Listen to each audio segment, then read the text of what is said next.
we begin our hunt. Kind of going in through the clouds, like movies seem look to it. Down into one of the mini villages in the old world. In it, you see large different buildings. You see a smithy at it right now already, crafting different weapons and armor. You see palicos kind of playing around in like the grass. You see workers, human, otherwise, elves, dwarves, kind of like gathering things off of caravans and walking to the back of the guild hall. And as we kind of finally actually see the guild hall itself, we you see kind of that long elongated roof, and as we enter in through the door, we see right in front of you, you see the guild receptionist stamping bounties, wishing hunters best of luck as they go out and risking their lives to complete these tasks and protect those in the area. You see long benches, rows of benches and tables where hunters are sitting, eating, enjoying their food.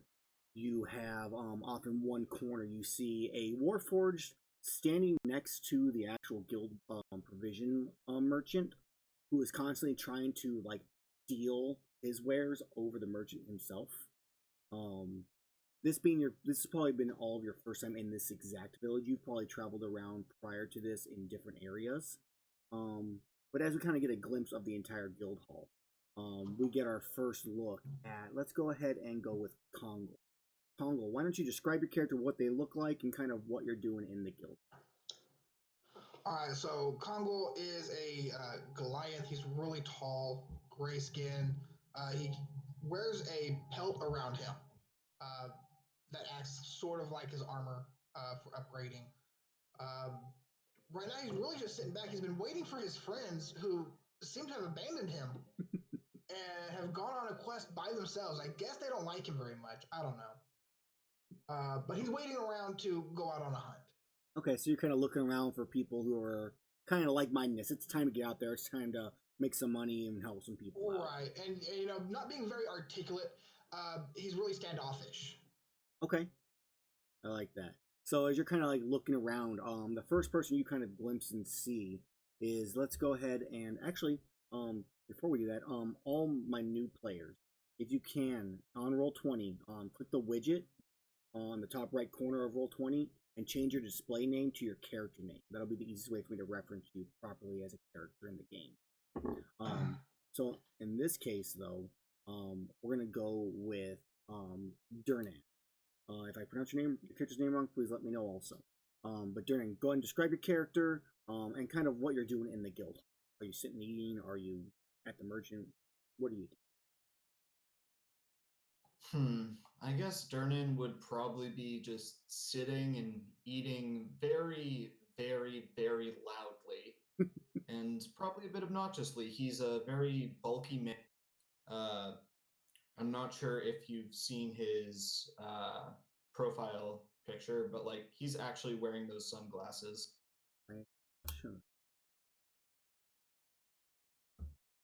Sorry, I have my mouse bound to my push to talk bound to my mouse, which also is conveniently the back button. All good. So so you're wearing the sunglasses. What else do you look? Like have a bit of a like my profile, the picture I sent is basically him. Okay.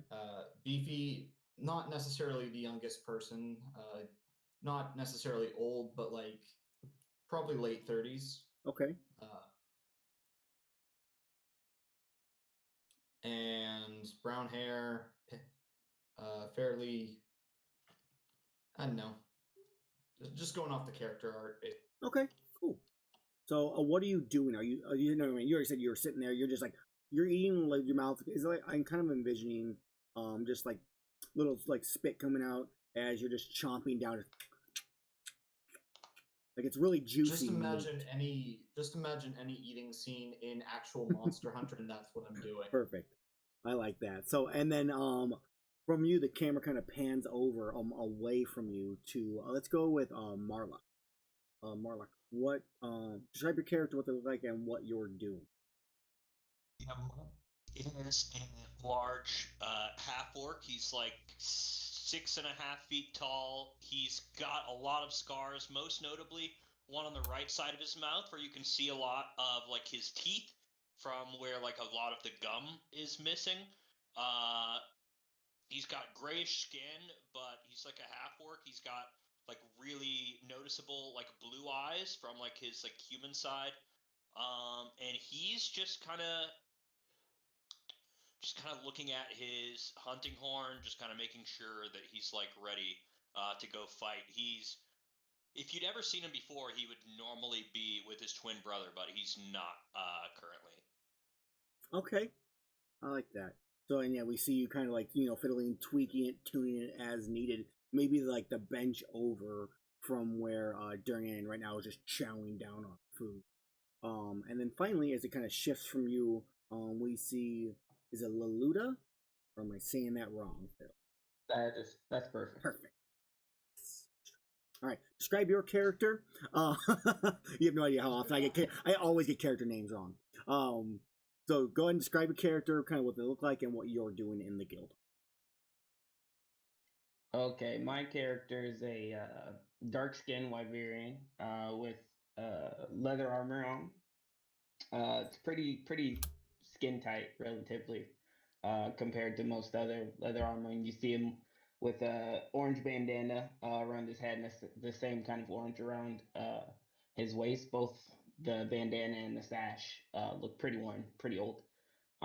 You see him kind of going through the motions of cleaning his weapons. He has a bow and dual blades, and he has it all laid out on a table that he's sitting at by himself. As he goes through the motions of cleaning them, he looks pretty focused on them. Looks to be drowning out everything else around him in the moment. Yeah. All right. So as we see all the four of you together, eventually, Durnan, you finish eating. Marlock, you finish tuning your hunting horn, and as you kind of like looking around, Laluda, I think probably Congo, you probably walk up to one of these people awkwardly, and what do you say to them to try to get in the group? You're probably like you're at least the one familiar with the area, so we'll assume that you start at least the initial interaction with the group. Oh gosh, you gotta put me on the spot, why don't you? The half orc actually would have caught his attention because it's somebody that's just as big as he is, relatively just as big. So he'll walk up and he'll grunt. We hunt.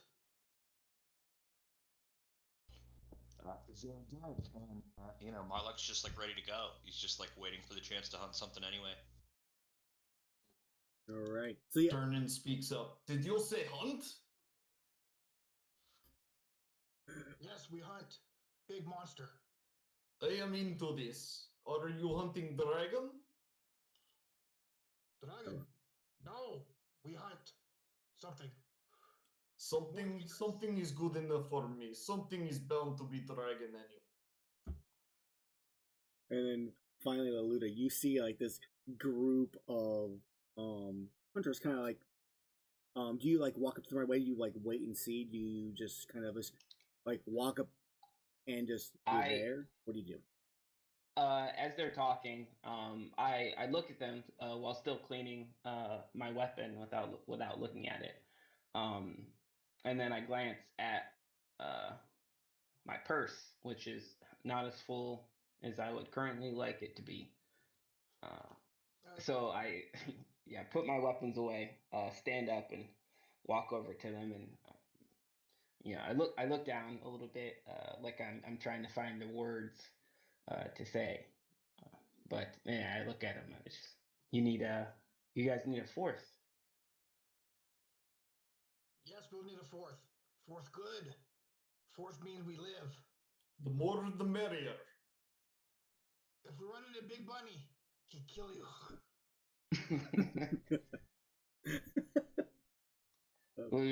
Lulu smirks, and he's like, I've seen the Big Bunny, but I would love to help. Okay, and as you kind of say that, the four of you kind of get up from your benches and your tables you're at, and walk over to the notice. So I will now bring up the notice board for you all to see. So, well, this is actually the wrong one. This is the high level one. So the reception looks at you all like, no, that one. And she points you over to the correct one for your ranks. And when you do, you see 5 different potential to go on. There is the Stomping Grounds, which takes place in the Verdant Hills, where you are tasked with a hunt that was long ignored, and the gotten much stronger that was out there that was requested originally. There is the Bird Brain Bandit, where you'll, I believe you actually have to capture the Kuliyaku, the Dune the Honors, where Baroth is causing some issues over in the dunes itself. The Big Bunny is also available. Bunny. And finally, a very spoiled, selfish little girl has a request for Hypnocrates Feather that she requested of the guild capture, and the guild thought it would be a good way to also gain research from it too, which is why the event is available. So between players or characters, what I do is I let you all kind of vote on what you want, and whichever one has the most votes is the one you guys go on. So is there anyone that kind of speaks to any of you right off the bat? Durnan doesn't want to do anything. To Durnan, but yeah, Durnan doesn't want to do anything that involves capturing. He wants to kill something. Okay, so Durnan doesn't want to do the Bird Brain Band. Anybody else have any specific one you're interested in?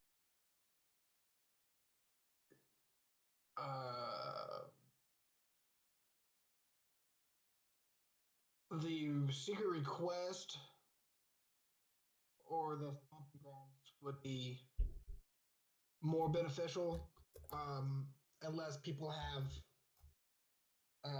Well, no, we'll get hot drinks if we do the. Yeah, you would get, well, depending on which one you do. Yes, I do. The guild does supply you with a cold or hot drink as needed, but only one. Yeah, I think my goal might be is the secret quest is the capture one, right?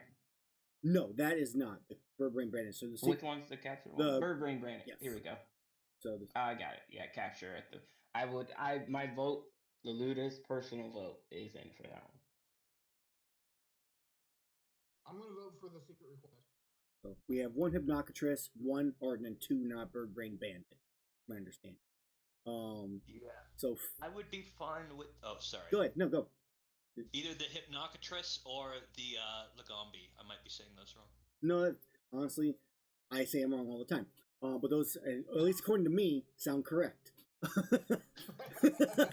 So that's 2 for the Hypnocatress and 2 for not the Bird Brain Bandit. So I'm assuming that the rest of you are also fine with doing the Hypnocatress.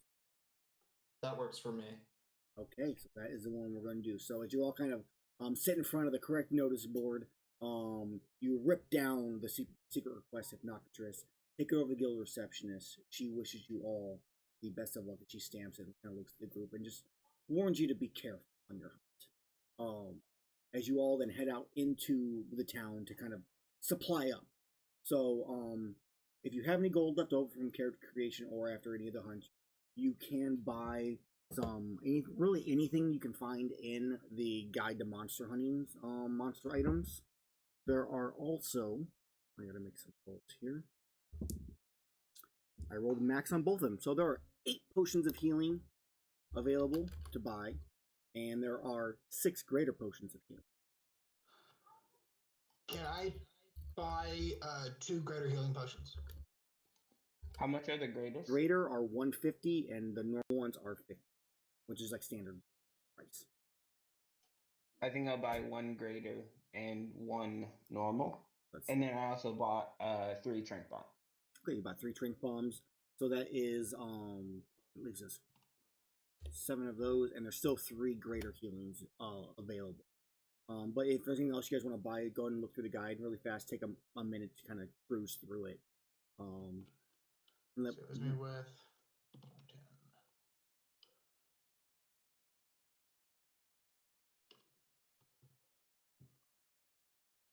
So this is just kind of a standard environment, right? Like we won't need hot drinks or. Correct. The Verdant Hills is very I mean, it's not like a Koto village. It's very temperate. It'd be like probably like a 75-degree day most time. You can run in some rain and stuff like that, but typically like freezing cold or extreme heat isn't going to happen in this area. It would be a freak occurrence for that to ever happen.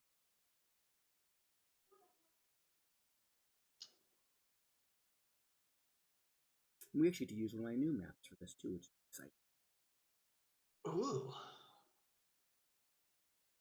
While you guys do this, I'm gonna set up.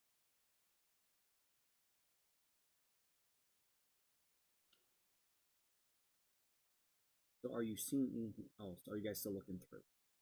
I was still looking through real quick. Yeah, I am too. Ignore that, I'm not moving you guys. I'm broke and thus cannot really buy anything else. That solves your own problem. Yeah. Let's see, how many I already bought 2 greater healings. How many greater healings are left? There are 3 available still. 3 available. Mm-hmm. So that would make it 450. I'm gonna. I'm buy... ac- Oh, go ahead. I'm sorry. No, you're fine. I'm actually not getting a potion. I was just gonna say I was gonna buy one more strength bomb. Okay. Okay, I'll go ahead and buy all the greater healing potions, and I want to give 1 to everybody that did not buy a greater healing potion. Oh, thanks. That way, Congo it's more of a gesture of friendship for Congo because he's so kind-hearted. He wants to make sure that everybody stays alive. That's fair. So how many people did not buy a potion? Me. 2. I'm planning on buying 3 regular healing potions. Okay. I do want to note I had 3 regular healing potions already. Right, yeah, he bought it Okay. he bought it previous.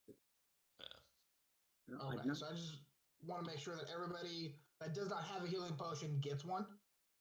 And then of course, if anybody needs an extra one at any point in time, of course, they'll be more than capable of getting one in my one.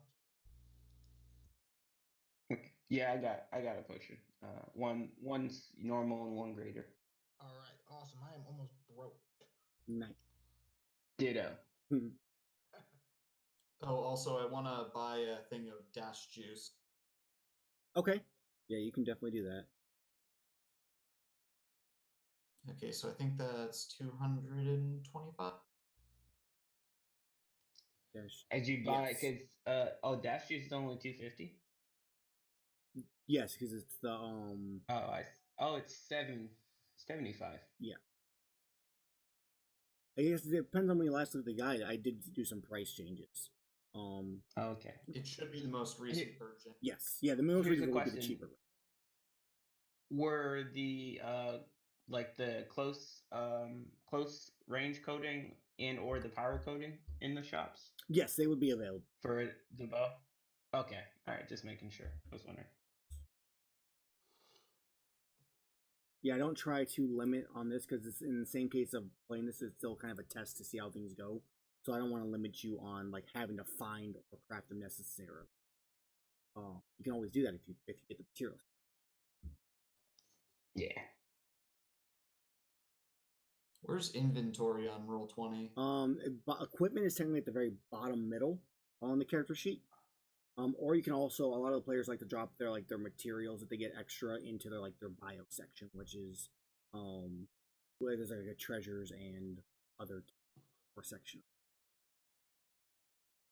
Yeah, that's what I do. I just keep track of all my I don't write out what they do or anything, but on the bio section, under the treasure, I just list what the materials are, and a lot of times I have like a cold drink in there and poison spears, just random stuff. I'll just throw it in equipment for now, and then after the session, I'll move it. Okay, yeah, that's fine. I have to actually pull out everything manually this time around. Usually I have it already all set up for some reason. No. So it's taking me a couple seconds more. So it's not a huge deal. Is there anything else you guys want to buy or gather before we head out? Make sure I have my right trinket with me.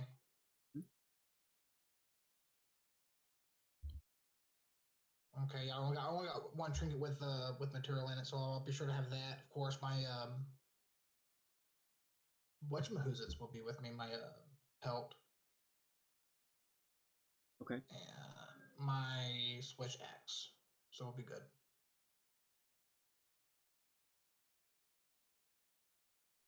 Yeah, and I can confirm I am also good. I'm good. All right. And real quick, yeah. The files for the switch axe, that's a bonus action to activate, or is that an action? Files for the switch axe is an action. Is an action. Okay, I just gotta. I'm gonna put that on there so that way I know that it's an action to use. Okay. I don't know where that one's from. There we go. Gotta do it. Fast.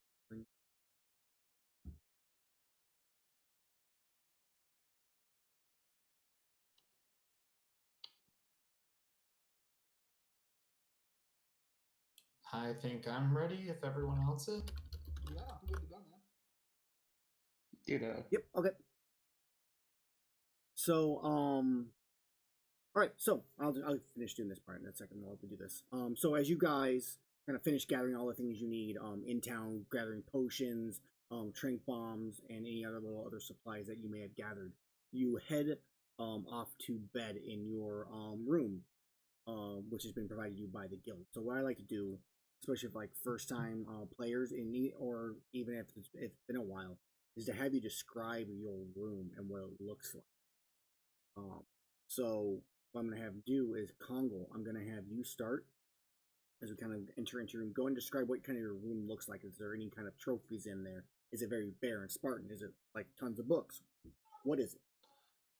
Oh well, in my room is mostly stone-like, being a Goliath thing from the mountains.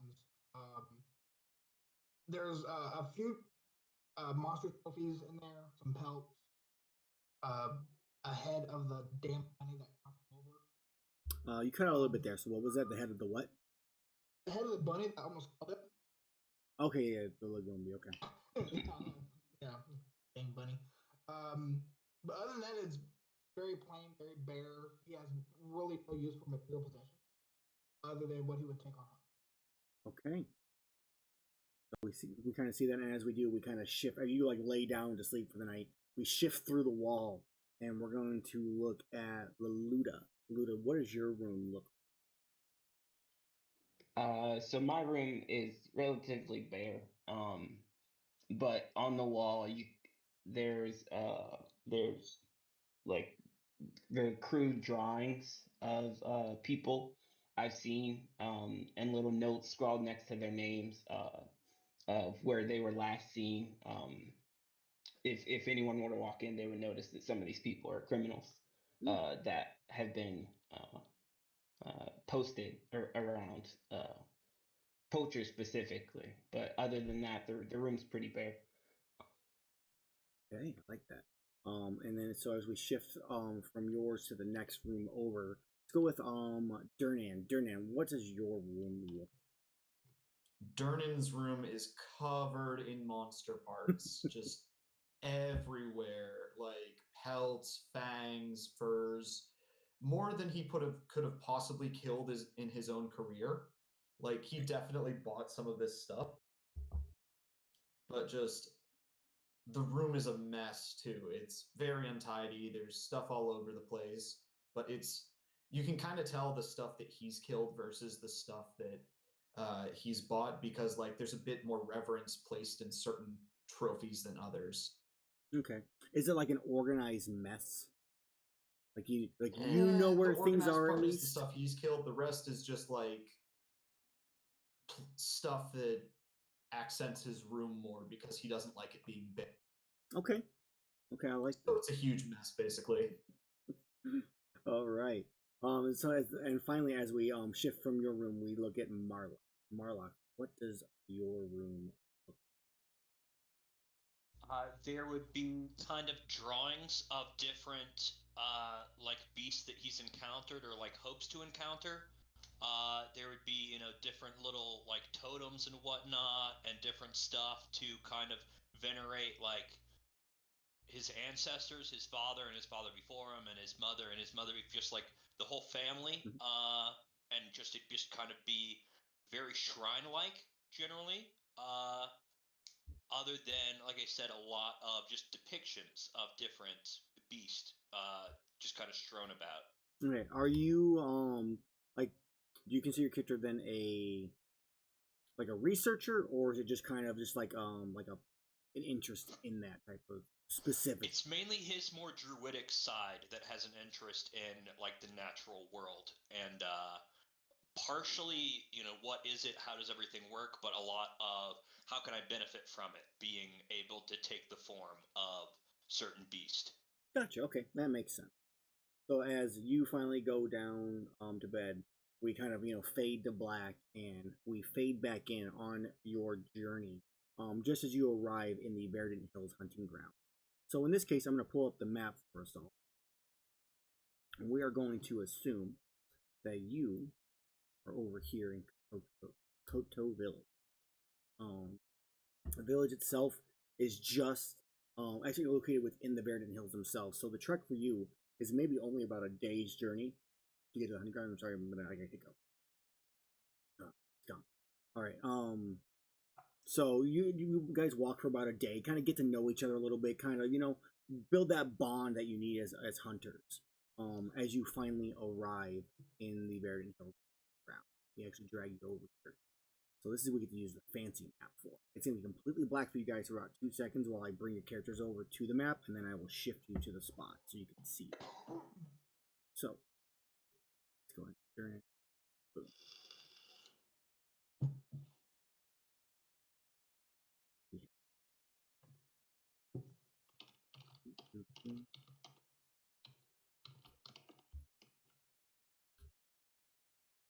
There. Let's get you some sight here, Durnan. Did anybody not see their character currently? I see nothing but black right now. So, You should be able to see your character now. hey, there I am. Perfect. Oh gosh, 200%. There we go. So the 4 of you kind of arrive into the Verdant Hills, probably taking the boats by a small river most of the way here. You arrive, your tents are already set up. Most of your supplies are already been brought here by agents of the guild themselves. You see, you're in a small cave, and as you look out to the east through the cave entrance, you can see just this long grassy plains. You can hear the river kind of flowing, and you can hear birds chirping. It's roughly probably about 10 o'clock in the morning when you arrive, and you see a large blue chest near the entrance of the cave. What do you guys do right when you get here? I want to cook because I'm the artisan. Well, we're gonna even before you start like cooking. Like, I mean, maybe you go start. You can. I guess in this case, you go like you with a purpose start walking towards the chest and open it up and grab like the cooking utensils out. Yes, I will go grab the cooking utensils. Okay.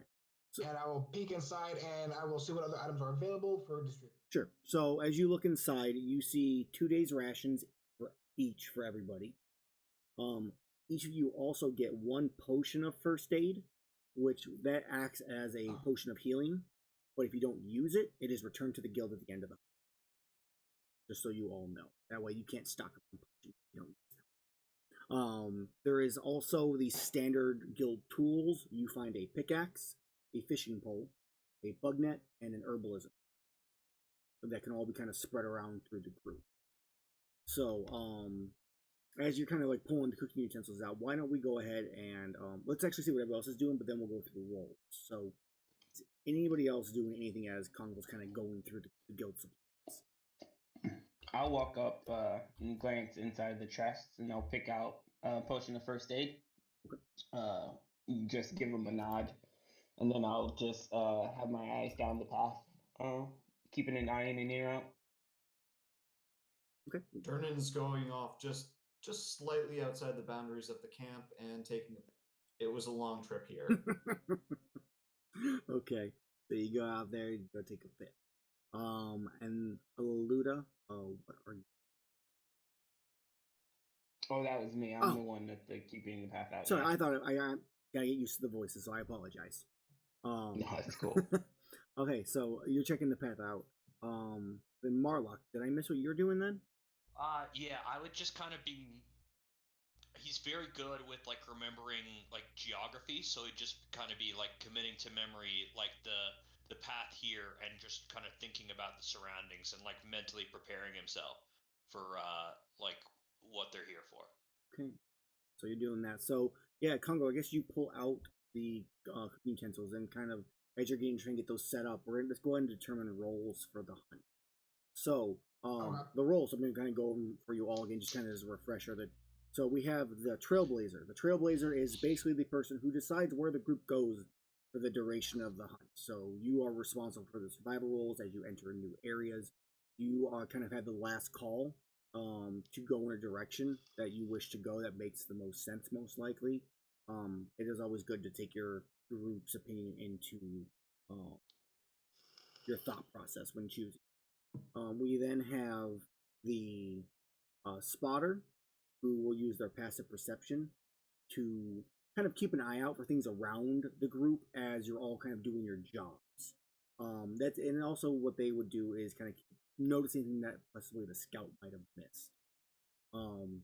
We also then have the scout role. Scout role is the person who goes out ahead that will scout. Will use their stealth and their perception to basically spot any kind of ambush locations, anything of interest potentially, or dangers, or basically what a scout would do. And then finally, we have the artisan. The artisan is kind of that great fill spot for those player classes that just, or at least the player characters that just don't have those exact stat role or stats that are needed for those other roles, and they can help fill in and give some type of boon to the group by cooking them up a delicious meal that gives you some kind of magical effect that you can make use of. So with that in mind, who wants to be the Trailblazer? My survival's pretty good. I don't know what everyone else is looking at here, but You can feel. My skills are abysmal. I'm going to be honest with you. My intelligence, wisdom, and charisma are low. My survival is only a 1. So it's not me. Yeah, I'm probably bad for that too. All of like the highest any of my skills are acrobatics and like all of my mental stats are minus. Durnan is not a clever man. I'm fairly skilled, but it's like an average for survival. However, I'm very good at stealth and not terrible actually at perception. So maybe little Luda should be the scout then. I'm not hearing anybody say no, but I'm also not hearing anybody say yes. Yes, I he mean, can be scout. Unless you want somebody with a passive perception of 9. I'm just saying. It's up to you guys. Because I would say in the group, so we know we have a +1 survival. What is everybody else's survival? plus 4. So +1 and a 4. I think I heard a 5 though. Yeah, the 5 is me, Marluck. Yeah. So I vote you for Trailblazer. Me as the scout class, I would vote for myself as scout. I think you're not going to have anybody argue that between the last two people. No. So between Durnan and Kongal, who has the higher passive perception? I have 11. It's a have a brain 9. skill. So it sounds like Durnan, with your 11, you are the spotter if you're fine with that. Oh, absolutely. I find it hilarious, but absolutely. So passive perception 11, and we have our artisan. It's gonna be great. So let's go ahead and then, as you kind of decide on your roles, let's go ahead and see who takes what tools in this case. So we have the pickaxe, which is usually the one that gets fought over the most. So we'll go with that. I normally take the pickaxe just because of my strength. You know, if it's a +3, so that's about the only thing I'm good at. But if anybody else wants it, I'm not opposed to trying out something different. It's a question. Were we not able to buy our own? If you have your own, that's fine. But there's also Okay, yeah. But if otherwise, if you don't, there's still the one in the guild. In the guild supplies. Durnan isn't particularly interested in any of the tool. Like, he'll carry something, but he doesn't plan to use it, so he'll take whatever's left. Okay. One thing I do want to try. We started trying it last game, and it's not an official thing yet, but I want to test out and see how it works. Is kind of give a reason for either having to buy tools or eventually once the guild doesn't have them. So, the likeliness of it happening is pretty low. But the idea is that if you fail 3 checks, like athletics, like with the pickaxe, specifically 3 athletics checks throughout the duration of the hunt, then your pickaxe will break. It will not carry over into the next game. I'm not going to force you to keep track of. I've failed twice, and now it breaks once after one fail in the next game. But if you fail 3 athletics checks while mining over the course of the entire hunt, your pickaxe will break. Same thing with the fishing pole or the bug net. It's something I'm kind of testing I out. like that. It was actually, I actually like that. It was a suggestion from Heavy, and I really like it, but I wanted to test it out first. Yeah, it's pretty classic. So, and it's not always, it's not like massive risk. You always have that choice of, I'm just not going to waste it until next hunt. When you can repair it between. So, yeah, it's fine. Are we doing that for all of our tools? It'll be all the yes. Okay, I'm actually just gonna set it like as a resource, like pickaxe fails, 0 out of 3 right now. Okay, I like that.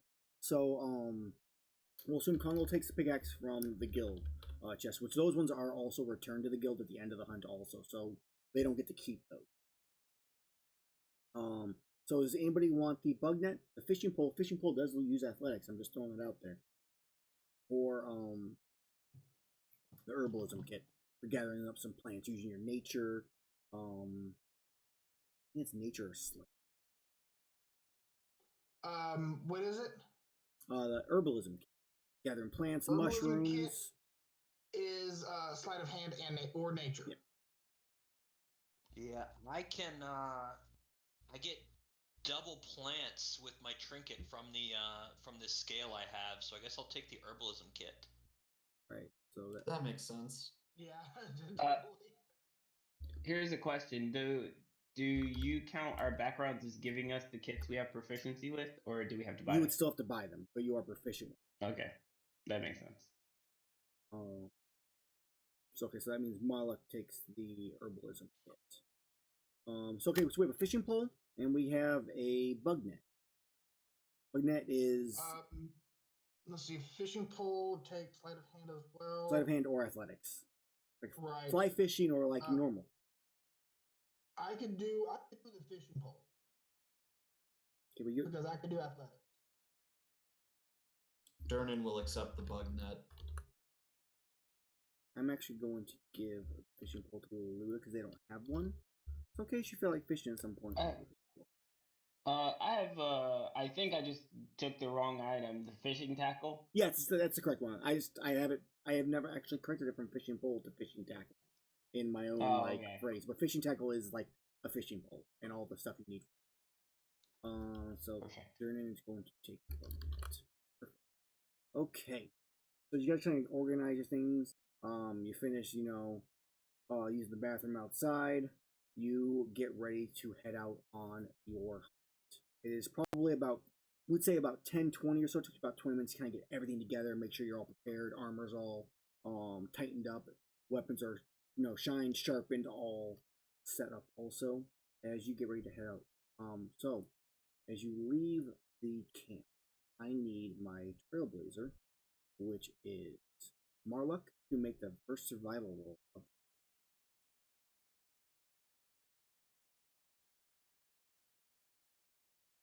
a lot of survival rolls. Sorry, I didn't mean to click it so many No times. I didn't worries. hear a noise confirming that I clicked it, so I was like, it's not working, and I clicked it again. My apologies. It's not that big of a deal. Sometimes we even get He delays. just wants to make sure. Yes. No matter what, though, the first one is always what counts. You Yeah. knock. So, for those watching, how this works, if they succeed on the survival check to just kind of see what happens in the next area, I roll a d20. If they fail, I roll a d10. If I roll a 1, there is a major complication that they may incur in the area they go into. If I roll a 2 to 10, it is a minor complication with no chance of finding any signs of the creature. If I roll an 11 to a 19, it is a complication, minor, but you also find a sign of the creature. Actually, it's up to a 7. An 18 or a 19, they find 2 signs of the creature. And on a 20, they find some type of great benefit. It could be a magic shrine. It could be the corpse of a creature they couldn't kill, most likely. But it could be a cache of hunter supplies. Stuff like that. So I roll these ones specifically off stream, so you guys can't see what they are. So this will be like the one thing I actually roll that won't be shown in roll, just so you know. Now, real quick, I do apologize. Yes. Before we get started on our hunt, I gotta cook.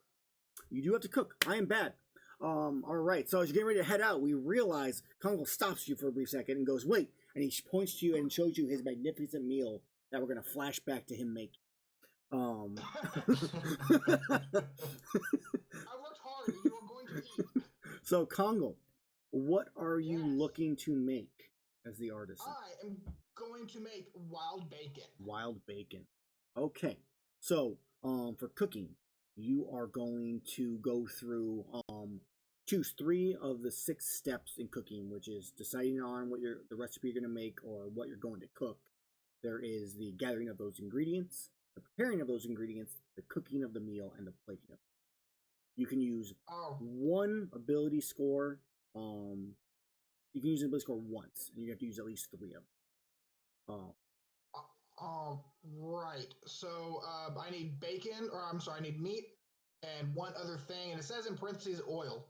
Yes, we can assume. In this case, I'm not going to assume. I'm assuming you brought it with you.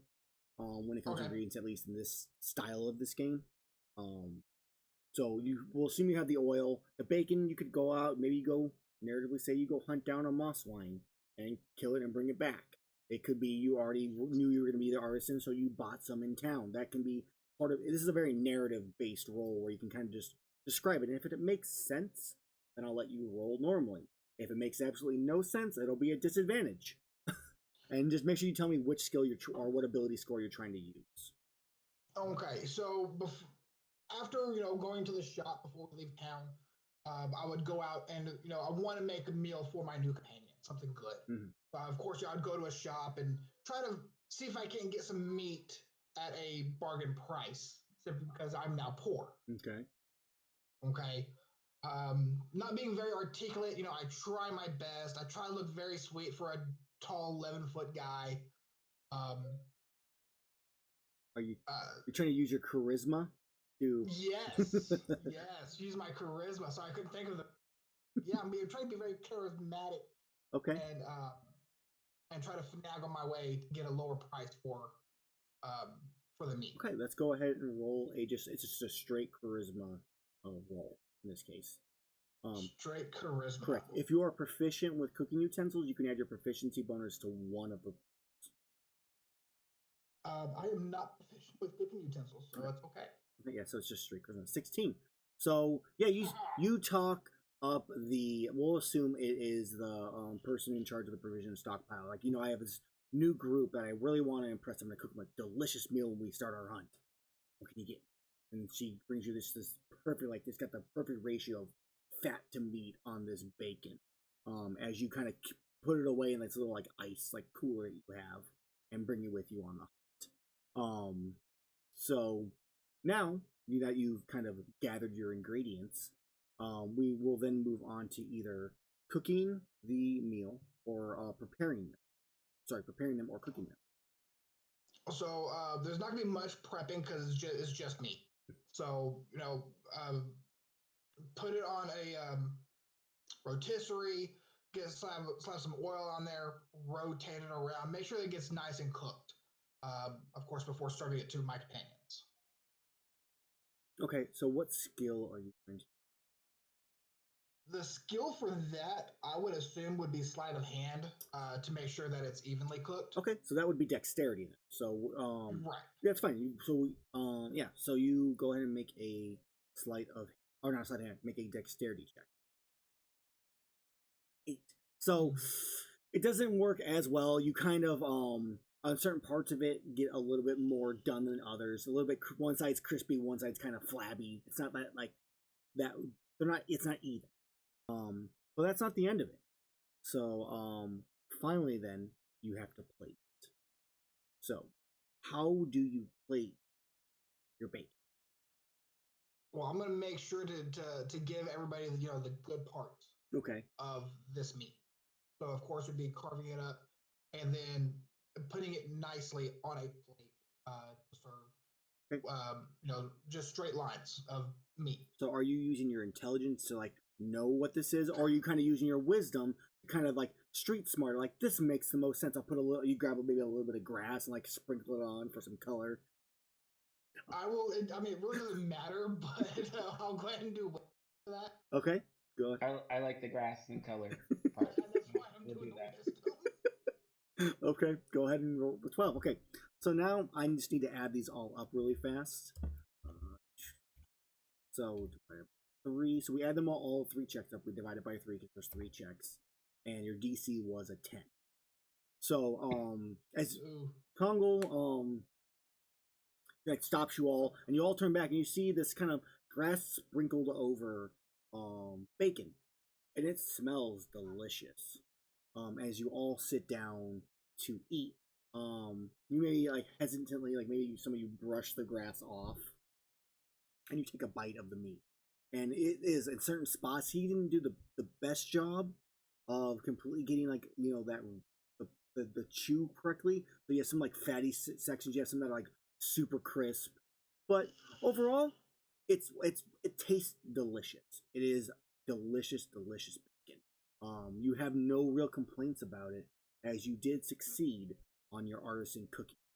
So making wild bacon for until he decides to make you guys something else, your walking speed is increased by 5 feet for the duration of it. Sweet. So just take that into consideration as you move into combat. All right. Did I succeed enough to do a daily skill? No, you only succeeded by 2. You got a 12 on average. Oh. If you would have gotten a 14, there would have been a daily skill. Okay. Durnan is just chowing down the same way he was in the guild hall. Extremely messy. Grass flying everywhere. Enthusiasm. All right. So now we've already had your survival check, Marlock, as you guys kind of all get back up, bellies full of bacon, and you head out into the Verde. Before you all head out, though, we need Laluda to make their stealth and perception check as they scout ahead. All right.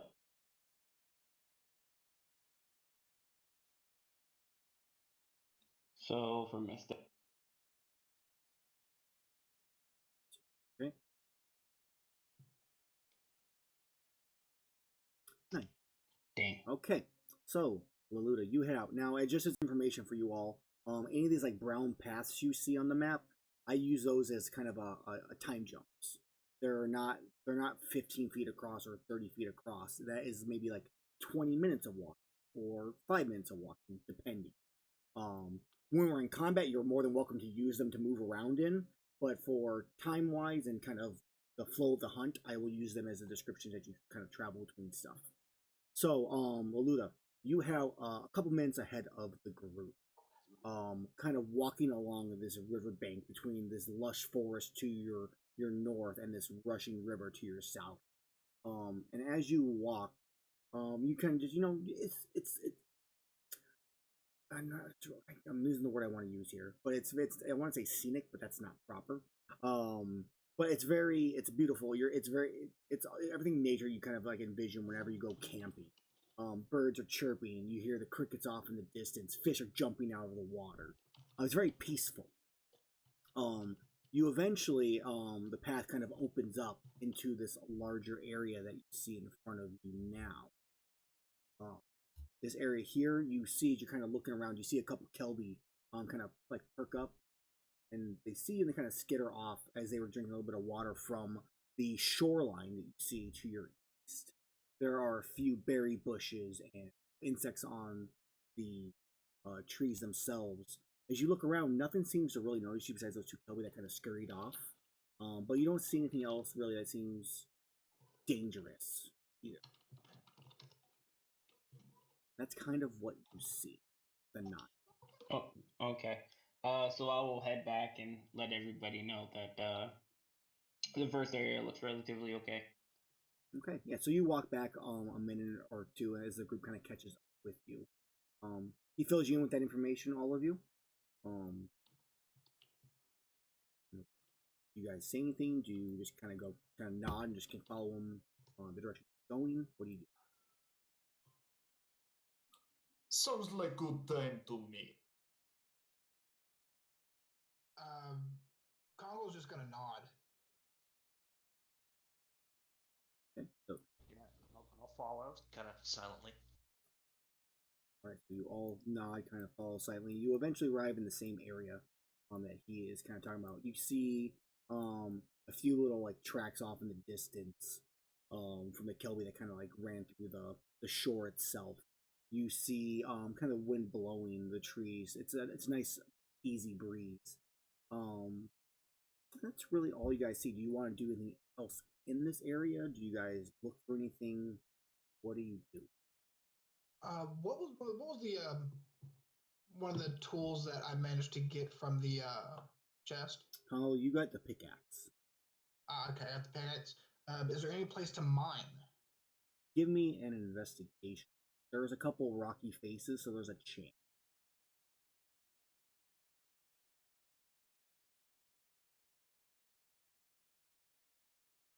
13.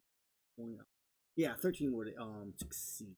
So as you look around, you spend some time originally kind of checking out like down over this way, like looking down along the cliffside as you kind of move along. You don't notice anything, but as you kind of are about to give up, you look over and there's a glint that shines right behind the berry bush over here that you do notice. Okay, and I'm going to go ahead and try to strike it, and that's going to be athletics. Yeah, so as you move over that way, what is the rest of everybody doing though, too? Before we head in? I would like to look around for plants. Okay, yeah, find something actually of like value. Same thing. I would need an investigation.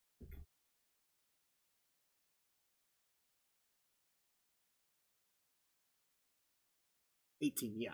You are definitely able to. So same kind of thing. You spend some time, maybe not as much time as Congo looking around. You start walking towards the like along the tree line.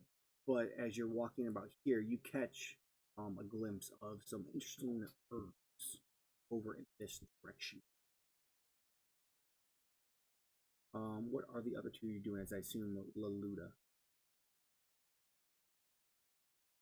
I'm looking for combat stuff. Any monsters, anywhere to fight, like anything that looks aggressive. He won't attack anything passive.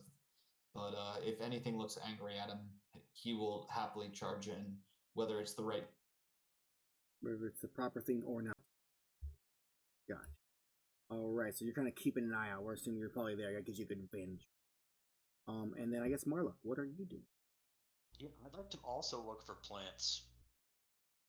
Okay. Go ahead and give me an investigation check also. A 3. Yeah, I don't think I find anything. No, you do not. So Marla, as you're kind of walking around, Congo's walking. It's right when Congo's kind of spotting the glint, and he's walking that way. Luda's walking this way. Darren, you're kind of looking around. Go ahead and give me a give me a perception check, Darren.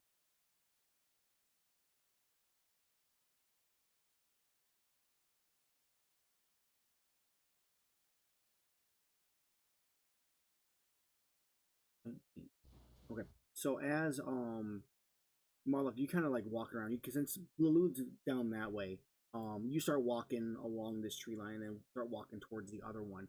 As you reach about here, then you see a glint coming from the tree as he steps in that spot, just like in the middle of the air. Very like small thing that you notice. What do you do?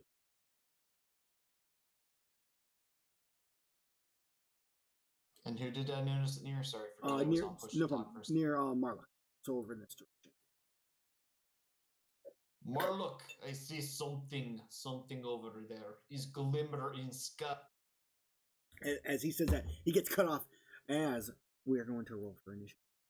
Clear up initiative first. Ooh. Right.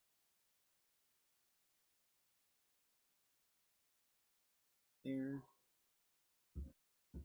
So when you roll for initiative on roll 20, no, I got you covered on this one, Marla. Make sure you select your token, and then click your initiative button.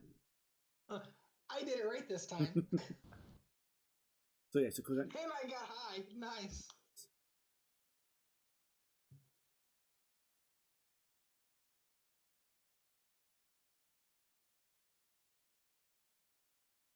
What is your dexterity? Congo. I don't know. I'm slow. My dexterity is 13. All right.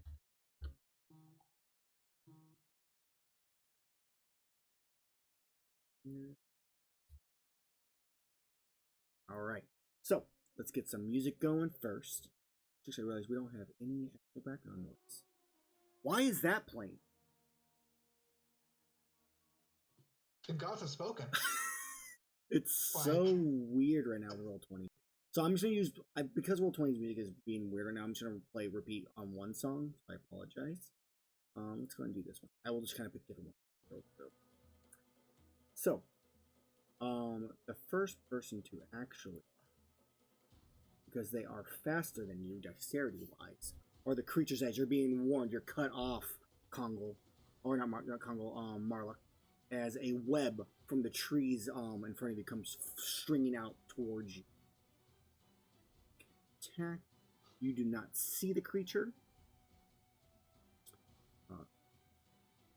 I whispered it on accident. It can be seen on stream though. Is a 19. Is that it? That does it. All right. So as you turn, look, you see this webbing come at you. Before you even have a chance to pull your weapon out, you're so covered in it, cocooned, as you are now webbed by this creature. We need to use the web marker finally. Yeah. All right. So that, and I will reveal the creature that webbed. You see from behind the tree, as you're not completely cocooned, but you're covered mostly in webs, restrained. You see this baby spider-like creature. It's about 3 feet or so wide. And then from there you see a couple more appear from the trees. Anybody who has over a so Duran, you would have seen them, and anybody that would have a passive perception over a 14 would see them. 14 or higher? 14 or higher. 14 or higher. Okay. So You said a passive perception? yes. Yeah, no. All right. So one fires a web at you, Kongo. Same thing. At a advantage. This one will be shown. It's a crit. So the webbing surrounds you also. You take no damage, but you are webbed. You are restrained by the webbing. Damn it. Next, we have another one move forward. Can it reach you, Aluda, or is it disadvantage? It wouldn't have moved forward, so it'll be back there. Why is it advantage? Is what? Oh, is this one firing at advantage? It too? would be, but you're out of range, so it cancels out the disadvantage from the long range, so it's just a normal roll. Okay. Because it would have fired from where it was standing out before it moved out.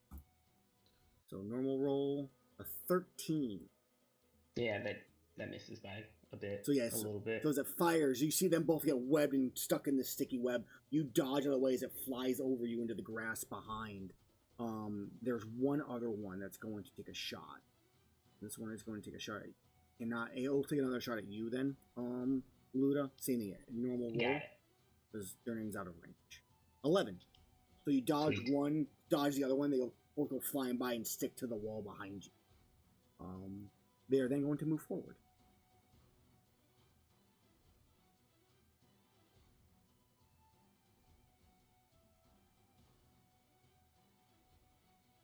That is their turn.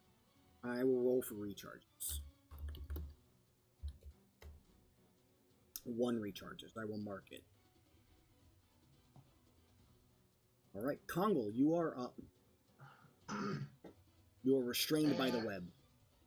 I am restrained, and I would like to get unrestrained. Alright, you can make an action.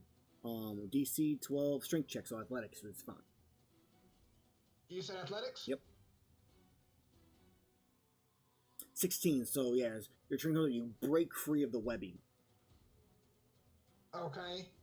And if I go ahead and rage, I'll be able to keep it until next round? Correct. Alright, yeah, I'll go ahead and rage. Alright, so you go into a rage. So you just like, by the way, you should rage next time, because then you get advantage on the strength check. And then that'll be my turn. Alright, so you break free. The one spider up next to you, kind of surprised after I thought I had you. As Durnan, you get to go. That's a roll HP. Okay. So Durnan is going to charge, I believe that's 20 feet in a straight line. It is for the hammer. Yeah, which gives me hammer bonus. He's going to yell, "Ah, small dragon, time to kill!" Yeah, it is the so smallest he's of them going all. to roll an attack. Not going to rage yet. Alright. A 15 does hit. Sweet. Alright, so to roll damage, you in the actual where the roll's at, you where right below your 15, click on hammer. And that will roll your damage. I'm gonna switch this on. I don't like this song. Oh, it stops. Do we have 3 people that can rage? Maybe. Wait, do we have 3 barbarians? Oh, yes. So, sir, for you, Durnan, so to roll your damage, it's like where you just typed it in. If you just click on hammer, it will, like, hammer plus 5, right below your roll number is where the damage is. It'll end up like that. But 14 points of damage. So you come... Plus 1d4 because of the charge, which I forgot to roll. add that one. That you can go and just add. So one roll 1d4. Alright. So, Durnan, since this thing is the smallest of the 4 of them, and I rolled very poorly on a THP roll, how do you kill the first monster of the hunt? I charge at it, screaming at the top of my lungs, and just take my hammer, raise it over my head, and just smash it down, crushing its exoskeleton. It just spider guts in every direction. Kongo, you are covered in. Yes. Alright. Do you want to move anywhere else on your turn? No, I'm good. So your turn comes to an end. Luda, you are up. Alright, so I measured this out already. I'm gonna move up here. Okay. Next to this one. And then I'm gonna take dual blade. Right. You're able to pull out one of your dual blades. You'll have to, as a free action, you'll be able to pull the second one out as a on the next turn. Got it. For 18. Yeah, so you charge forward swiftly, striking at the creature. That's a hit for 9 points of slashing. Okay. This is the biggest Actually, of the three. hold on. How does sneak attack? Oh, let me. Sneak does attack. it- As long as an ally is within When- range, yes, which he is. He's still fighting, though he's restrained, so you do get your sneak attack. Plus 6 more. 6 more points of damage. Alright. So as you come striking at it, it's looking a little bloodied. It's got a big gash on the side of its face. And looks very pissed off. You want to do anything else on your turn? No, that'll be in the my turn. Okay. Marla, you are trapped in the web. What do you do? All right. become enraged. Okay. So I use a rage, and then how do I roll a strength check on here? So in this case, You can it would be actually click on athletics. strength. Yeah. Well, and Oh, I see. I haven't because it makes strength will be athletics, so you can roll athletics for it. Or you would just click on the name. So I mean, a 14 still succeeds. A 12 also succeeds, so it's fine. You break free. Oh wait, he was still webbed. He was webbed, so he breaks Marla because Kongo and Marla both got webbed. Oh, okay, I missed the second guy. Yeah, and I think that'll be it, because my action was to get out, my bonus action was to rage, and I'm pretty happy where I am. All right then. It is now Yes, death. the baby's turn.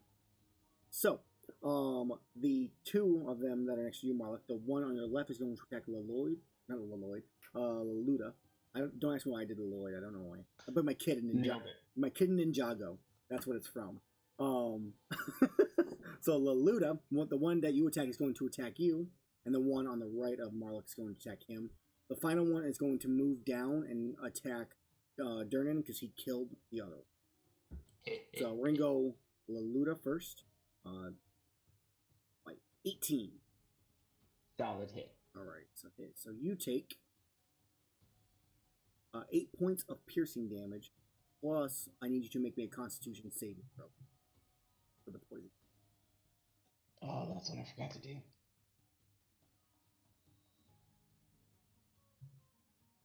All right, that's a fail. So you do take 8 points of poison damage. He is hurt. Does it end its turn there? That one is going. Yeah, it's not going to move. It's got him in its grasp. So the one's going to attack. It's going to attack Marluck next. That one. I have an ability when a monster ends its turn next to me, I can move 5 feet, and I'm gonna move away from the other spider just in. Okay, nice. That's from your class or Scout. Okay. Yeah, it's the scout skirmisher class. Gotcha. Wanted to make sure. So the Marluck, the one that goes to bite at you, you just like grab it by its fangs and just shove it back. And finally, the last one on Durnan. 16. That'll hit. Right. Durnan, and you make a Constitution saving throw also, as you take 2 points of piercing damage rounded down, and only 4 points of poison. I'm not raging. You take 4 points of piercing damage and 4 points of poison damage. And that is going to be the baby's turn. That's 8 damage total, right? Correct. Just. And then I'm going to roll for a recharge for the 3 of them, because the one that had the recharge died. None of them recharged. Alright, Kongo, you are up. Alright, so I'm going to leave. No, you know what? I'm going to go for that guy right there. Good choice. Put my switch axe.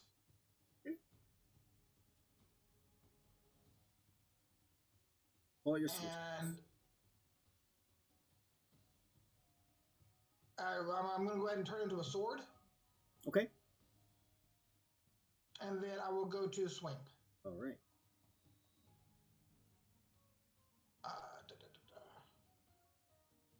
A 20 hits.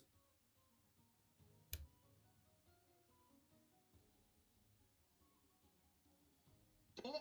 Why is it doing that? You have to click on the switch axe in the actual roll chat box. Oh, I knew that. Alright, for 13 points of damage. Alright.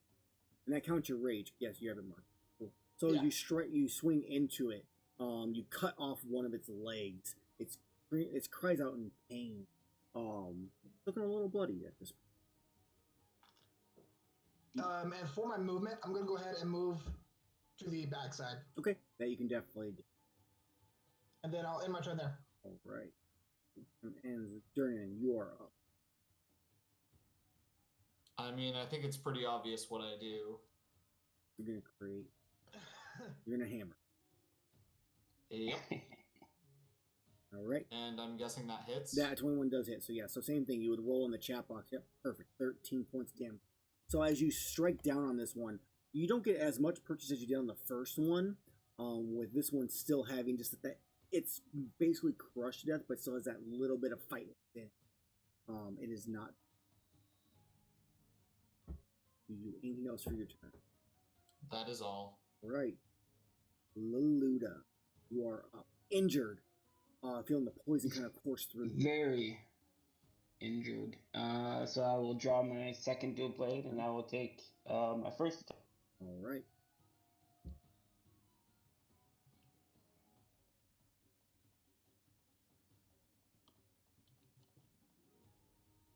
Nine. So you slash at the creature. Super misses. Yeah, it dodges out of the way, lifting up its front claws. Mandibles? I'm not sure which one. And my Second. bonus action, because it's as a bonus action, and I'm just adding on what I wanted to. No problem. Yeah, sure. 21 definitely hits. As you strike into the creature, it is still alive, but it's breathing heavily. It looks about as bad as you do at this point. Okay, not great. Yes. It's your turn, unless you want to move anywhere. Yeah, I would just. I'm not gonna move. I'm just gonna try and get the half-orc's attention, pointing at the spider in front of me and giving him a thump. And then I end my turn. All right, Marlock, it is your turn. You as you're fighting the one in front of you, turn to see Luda looking injured, about as much as the little baby next to that he's fighting, and him going, take the kill. What do you do? This action, I would like to wild shape into a Gendrome. Ooh, okay. Let me go ahead and pull that out. I actually meant to give you all these beforehand. I forgot to. I apologize. It happens. 1 second. Ooh, a druid. Yeah, and a barbarian. Gendro. You know, we probably should have talked about what classes we were before now. What's the I what's the love the fact fun that in that? three of us have rage. That's amazing. So I'm gonna give you. I'll give you access to this one. We're like a walking poster board for anger management. And I'm going to try to bite the one that my buddy here has signaled to me could be a problem. So this is And I now. believe I've put in the prepper roll for that. And that is your. You have a character sheet for it too. So that way you can edit Oh, them. you're saying you just set one up? Yeah. I just Where get. is that? It'll be. I don't see It should be at the very, very bottom of every. Scroll all the way down. It'll be copy again. So you'll be able to edit your armor and anything that would be normally yours. You can edit on this one because it won't affect any of my stuff. And then I'll make sure I get you your rest of yours here too. Oh. A crit. Ouch. All right, let's go and move you over here. Push this up. There we go. Okay, so you bite at it. Go ahead and so there's no point in making the saving throw for it as you bite down and you watch as Marlock just like transforms into this massive Gendrome and then bites down on this Nersil and just throws it against the tree and just splatters everywhere. Leluda is horrified. All right. Anything else for your turn? No, that's it for me. Turn back around. All right. It is now the baby's turn. I'm gonna make a saving.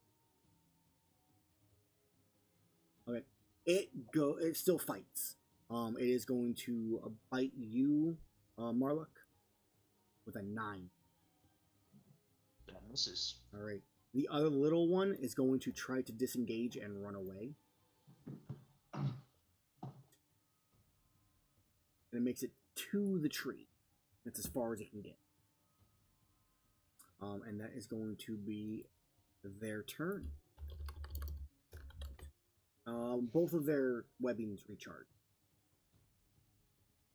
All right, and that one ran away, which is wrong. I'm going to risk it for the biscuit. I want him dead. Okay. So I'm going to chase after him. Okay. Causing an attack of opportunity against me. Yep. 21 hits you in a Constitution saving throw. As you take 2 points of piercing and 7 points of poison damage. So 11 altogether? Or, no, 9. 9? Yep, because you're raging. Okay. And I'm going to go ahead and attack him. Okay, make your attack.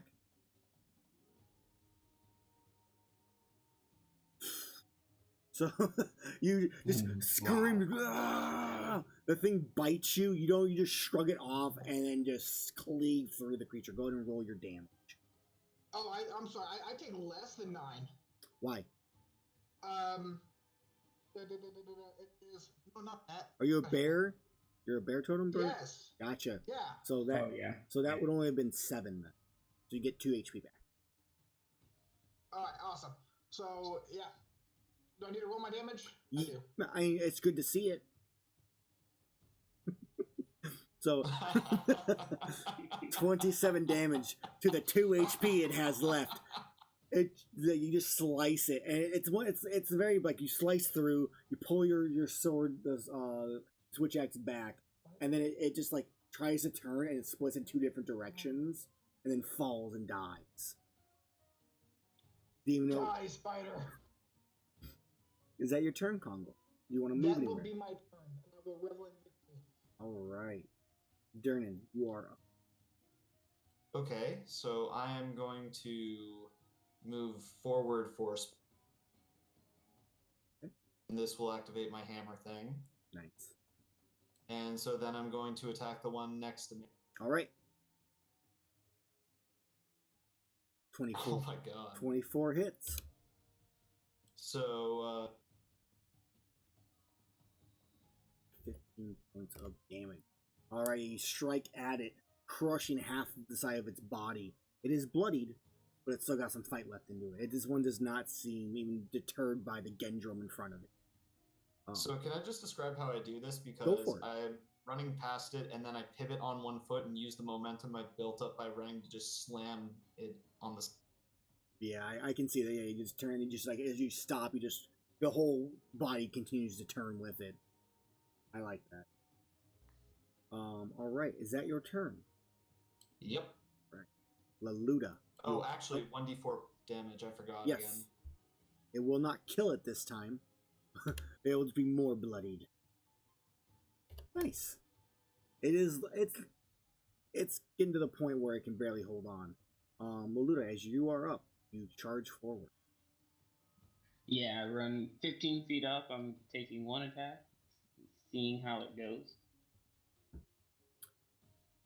I mean, get you guys' crits out now because you're gonna regret it later.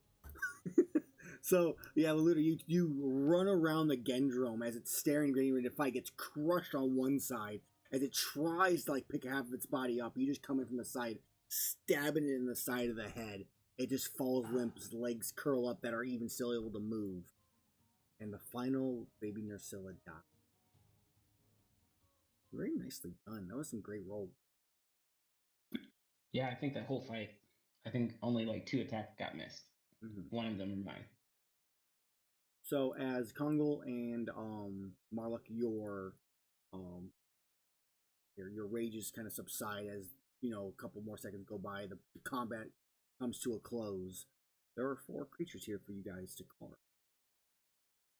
Durnan is side-eyeing the Gendrome. Who turns back into Marluk? No, don't attack. Transform back. So are we carving them now, or are we going to carve them at the end like we don't? So we'll still roll. It's up to you guys. We can just do the rolls to see if there's successes or not. We can roll for the loot at the end. Or if you would rather have it, we can roll for the loot now. But unless someone has identify, I'm not going to tell you what the effects are. I mean, it's one after the other for me. I'd like to roll now, and then we can figure stuff out later. Okay, yeah, we would still, no matter what, do the carve checks now. We can roll to see what loot it is later, or we can just roll to see what loot it is now and then check it. I'd rather we just roll for the loot later, personally. Okay, yeah. So let's, Yeah, that's fine. card checks now. Roll later for loot. All right. So who is going to be your carver? Typically, it's the person with the highest survival. Yeah, the guy with 5 in survival.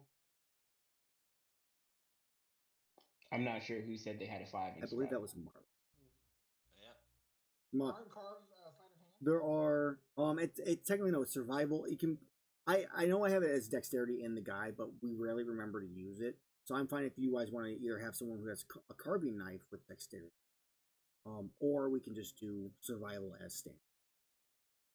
Somebody survived. Oh yeah, I didn't know. Yeah. So I would just need, because you only get one card off of each of these. Each card takes 5 minutes to do. Just for sake of keeping time on track. I just need 4 survival checks. Right, so that is 2 fails and 2 successes.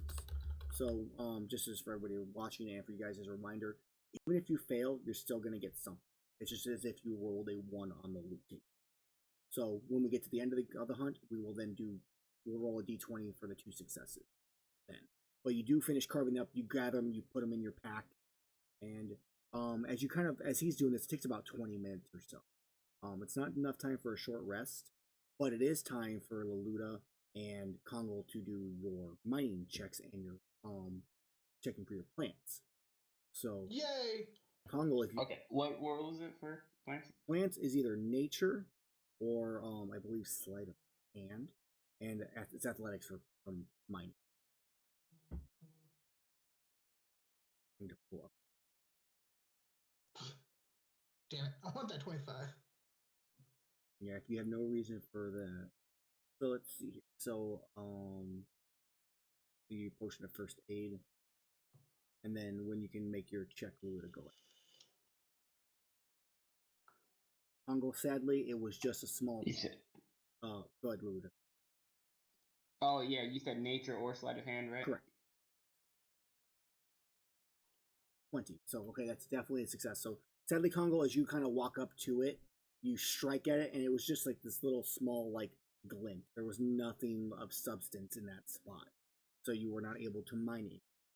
On the other hand, Luda, you were actually quite successful. Go ahead and roll me a d6. Let's see what you found.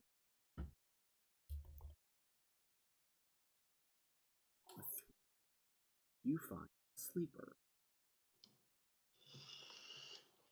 That is literally perfect.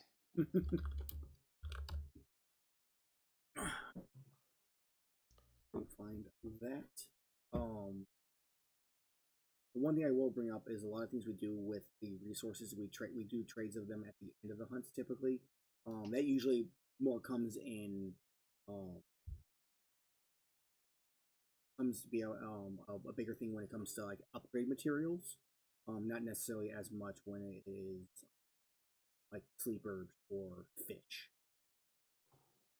So, but we can bring them up later. So I will keep track. That's your first resources you guys have found. And during that time, then you're looking around probably for more things just to kill. Yep. You see, You know Durnan already. That's Durnan in a nutshell. You don't see any you see tracks kind of all over this place. You do not see any tracks of the hypnotist as you're kind of keeping an eye out, looking around. So there's no real clue on where to go. But there's tracks going in either direction. Just kind of, in this case, it would be kind of a pick from Marlock. Marlock, as you kind of finish carving, as you look around, you see that to your west, it leads deeper into the actual forest itself. Whereas if you headed north along the river, it eventually kind of cuts away and heads deeper up into the hills themselves. At least that's as far you can see with the path up next to the forest. Do you know where you want to go? Does anyone have any opinions on which direction we head, or otherwise, I think we go deeper into the forest. That sounds good to me. And Kongo agrees deeper into the forest. I will go wherever the dragons are. I feel like we're more likely to find more things to kill deeper into the forest, so that's where we're gonna go. All right. That works for me then. All right. Can I get my survival check? Let's head deeper into the forest.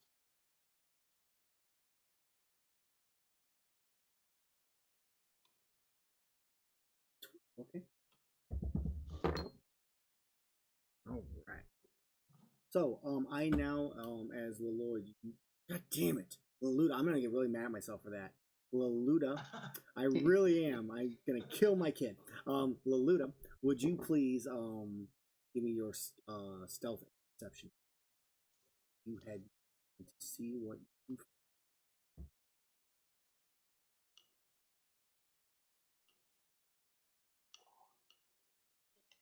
Oops.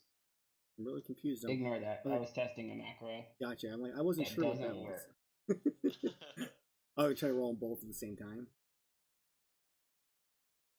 No, I think there's like some halfling thing in the macro that I didn't see. 13 Wow. and 7. So you're so concerned, especially maybe because it's a new group.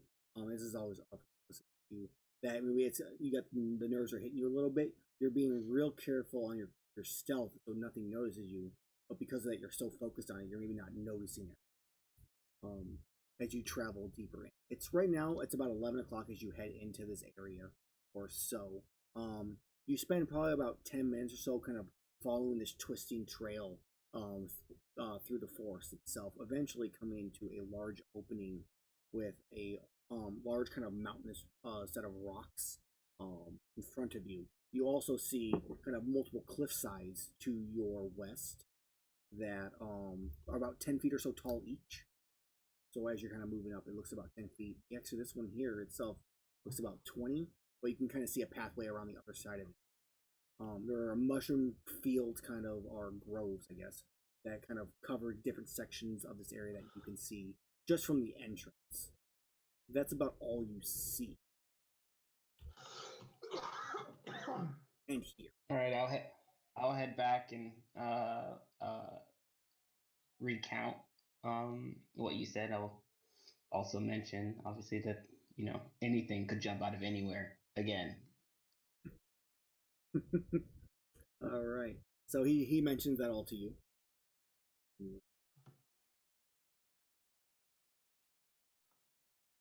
Durnan is going to be on high alert again because that's the only thing he does.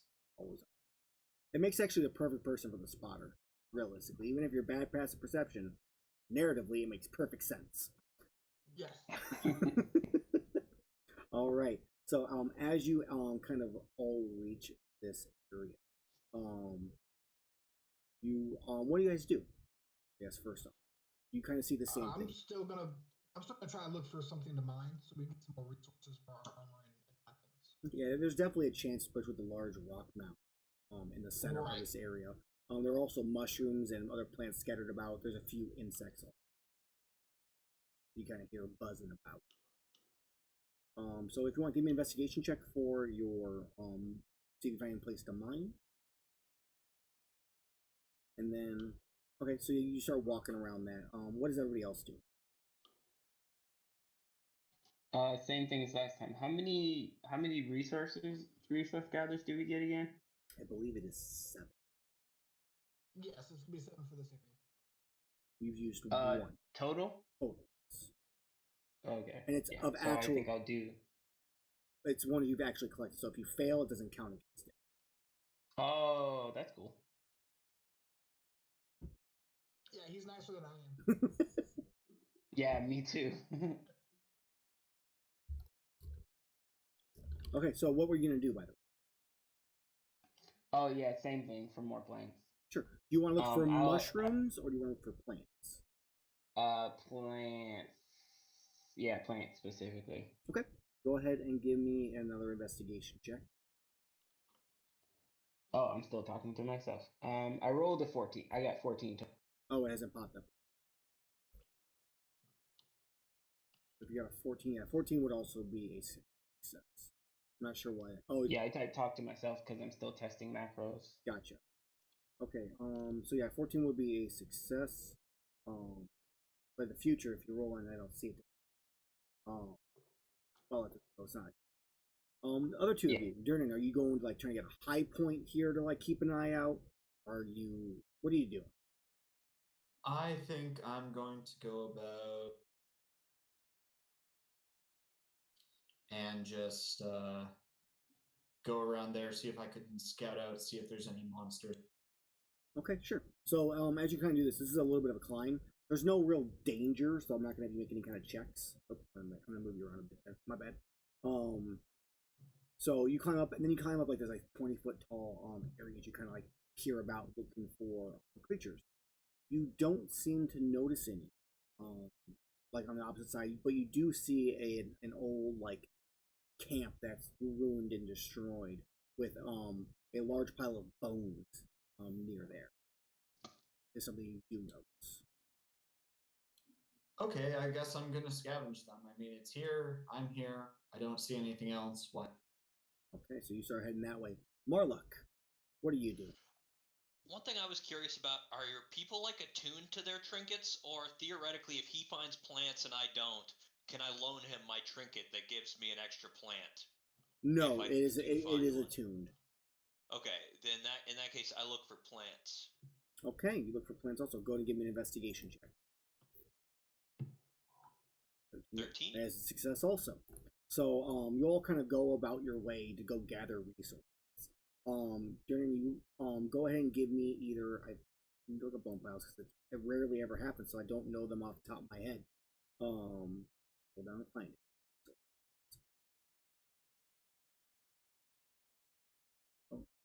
So bone piles, you will make either an intelligence investigation check or a wisdom nature check, or nature or history, or sorry, no, it's either a nature check or a history check is what you make for the bone. That's kind of to help you determine if you can figure out which bone's actually worth anything. So you give me that, Durnan. I need Kongold for you to give me an athletics check as you kind of walk around the far side of it. Sorry, I was distracted by something. What checks did I need? Nature or history. I'll assume you're back here. Durnan, you are not able to find any bones that aren't brittle and broken. As you kind of search through the pile, nothing of like value or use. I need both. He's no big worry. I need Marluck and I need Luda to make a nature check or sleight of. I'm just shocked that somebody decided to actually check bones for once. They don't come up that often. That's kind of a big success from Marluck. That is a success from Laluda also. Oh wow. That is the DC to hit in the Verdant Hills at this level. So I need a D6 from Kongal, I need a D6 from Marluck, and I need a D6 from Laluda. I always forget how to roll. Was it slash roll? Slash roller space 1d6. Ooh. Laluda, you find Husker. Ugh, that's Gosh. Marluck, you got a 6. You find 2 antidotes. That only counts as 1 resource also. So it was 2 because of the thing that I have, Correct. not like by default 2. Okay. Correct. Yeah. And then Kongal, you roll. Go ahead and roll me. Your D6 was a 2. So you find an Earth Crystal. An Earth Crystal. Ooh.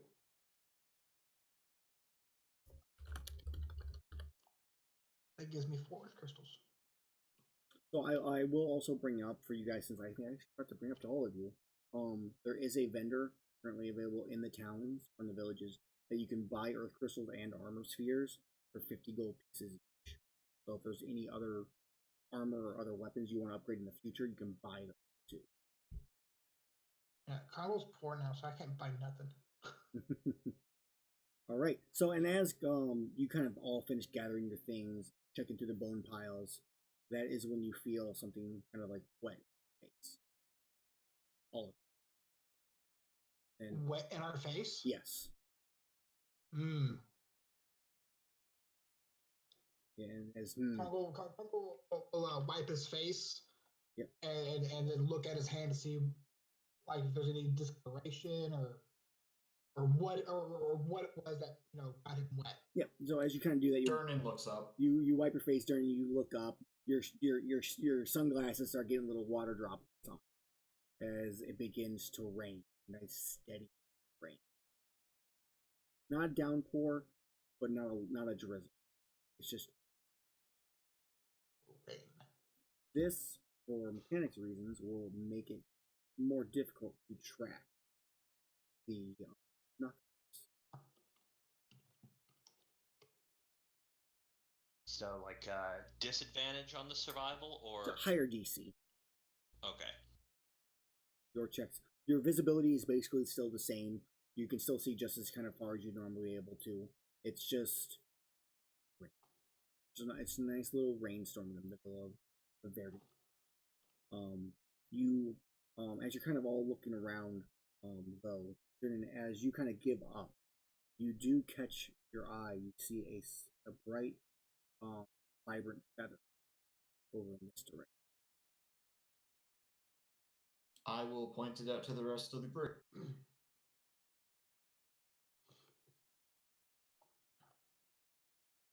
See, and I'm sorry, I wasn't looking at the map. In which direction? Over here.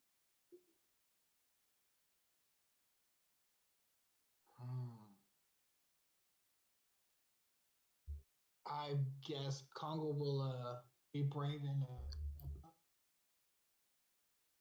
kind of take a look. So you walk over to it.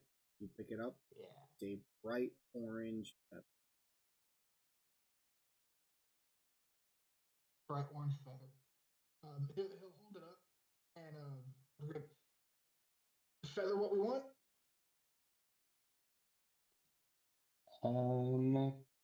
Can I roll like nature or something? It would be nature since you're out in the field, yeah. Can I assist his nature check? Sure. Well, you can have assist him. You can have advantage on the check.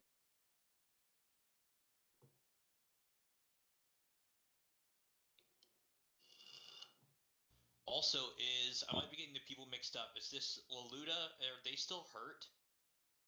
Yeah, I got like some health back with my first aid potion. Like, how bad are you now? Because I have good berries. I'm at 15 out of 24. Yeah, can I cast Good Berry and give him 9 good berries? Yeah. Alright, that'll heal you back up to full. Perfect. I always liked it. We always used to go, because one of our DMs used to not let us say HP at all. So it was like on a scale of like 24, or if I went on a scale of how bad I'm hurt, I would say I'm like a 15.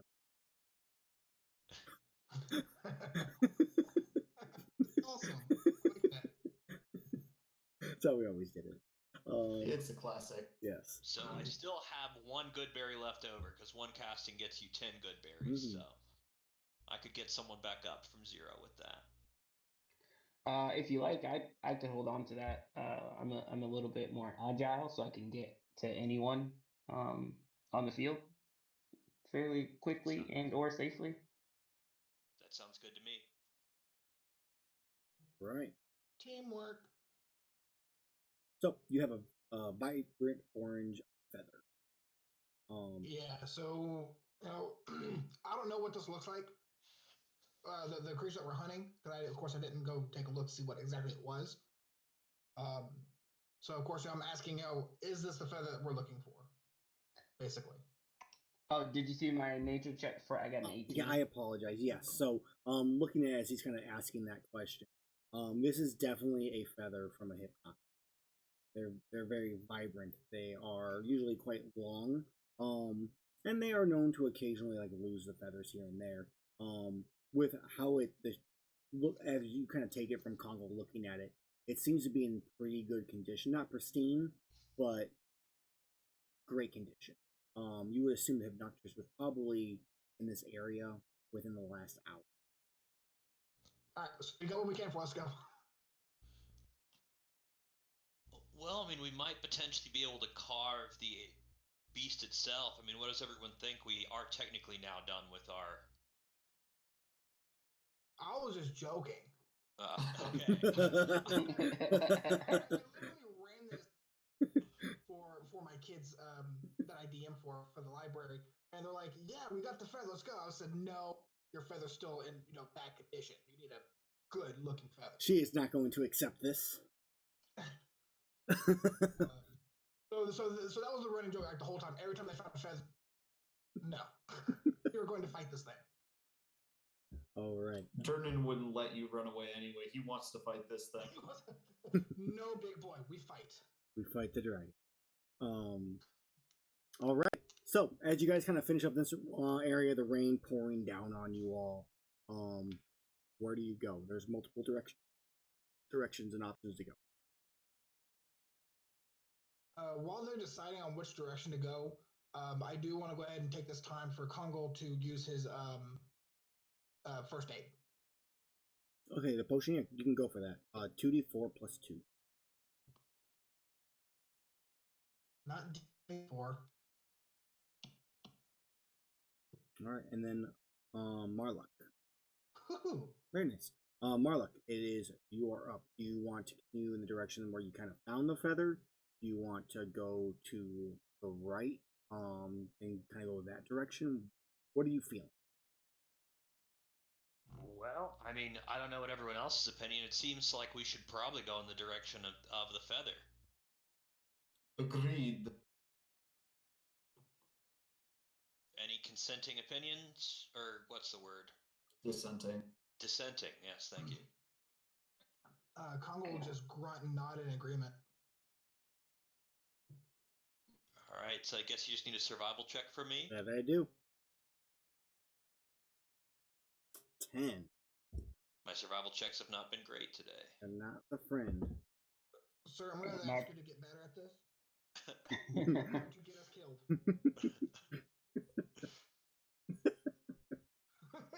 he's breaking. I am not. All right. Gotta keep that composure. Waluda, you are. I need your stealth and perception. Now that you know. Okay. Say I got my macro working, so. Ooh. Yeah, so just rolls them both at once. Yeah, now that you kind of get those nerves out a little bit, you're ready to go. Kind of your usual thing as you head deeper into the forest. This trail itself goes on for a long time. It's wide too, so like any large creature, like even a Wraithian, can probably for this space. You're kind of walking, looking about. You still see insects. You see little critters kind of run about here and there. The rain's just pouring down. You probably walk about 30-40 minutes or so. Ends up being around noon before you get to the next area, where it opens up to a large open like road. There's a large pond with fish kind of jumping in and out of it. There is a few trees here and there. You can kind of spot little plants and whatnot. And with the 16, do you kind of wander the area? Do you just stay like right here? What do you do? I think is more the important question. I try and stick close to pretty much the thick brush. I don't like wander out into the open, but I'll probably like ring this area like this way, just looking around. Okay. With my back against something. So if something were to come at me. Okay, yeah, you kind of like jump in between like the trees and other brush and stuff like that, kind of keeping yourself in a safe position. Did you wonder about? You see no creatures. I mean, you see maybe the occasional like little critter like run to hide for cover. There's there's nothing like dangerous or threatening in the area that you can see, at least from along that vantage point. The water's flowing pretty heavily from the what looks to be like a small stream behind the pond. So that's really all that you can see. Okay. Content with the fact that it looks fairly safe, I will head back and give everybody the all. Right. So they're only a couple minutes behind you, kind of the same as before. You catch up to them probably really like right here or so. When you do. And he fills you in on the information, everybody.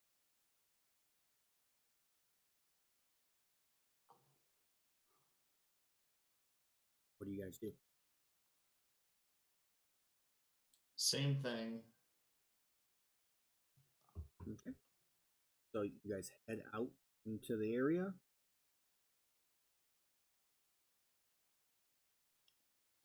Okay. You know what? Um, Actually, that is correct. I stand corrected on what I was going to correct myself.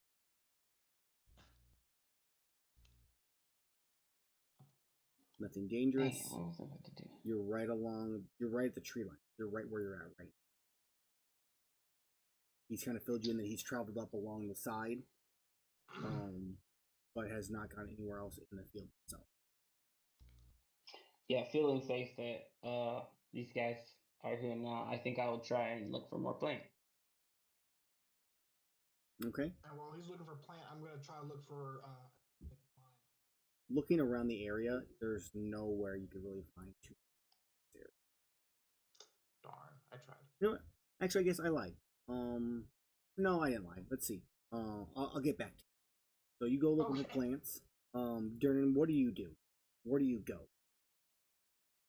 I'm gonna probably head to roughly the center of this area and just take a look around.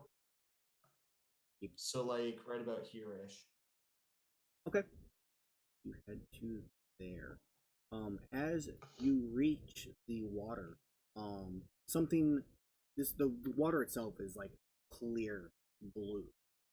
As you look in, it's maybe 10, 15 feet deep or so. And you see in the middle, at the very bottom of this pond, looks to be like a small statue. Rough guess, you can't really make it out from the distance because of water and refraction, but rough guess, it probably may be the length of your height-wise. Durnan is interested. His interest has been piqued, so he's gonna dive down into the. Okay. Yeah, because you're unarmored, so that always works great. Or you're not in heavy armor. So you dive down, and you all, as you're like looking for plants, kind of like looking for places like where's a rock. You're like probably picking a rock up right now and like looking for stuff. You all see Durnan dive into the water.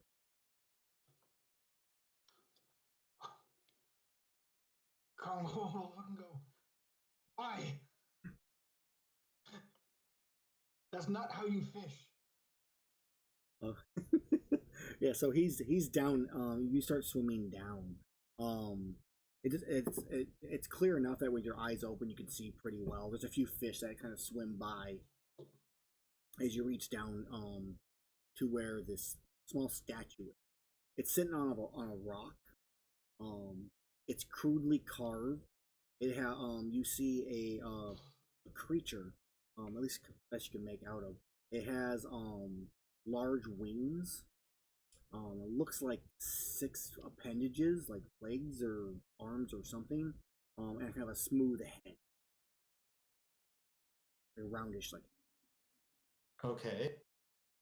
Is it possible for me to pick it? Yeah, you go over and grab it and try to like bring it back up. Yep. All right. As you touch it, would you give me a Constitution saving throw? Oh boy. One sec.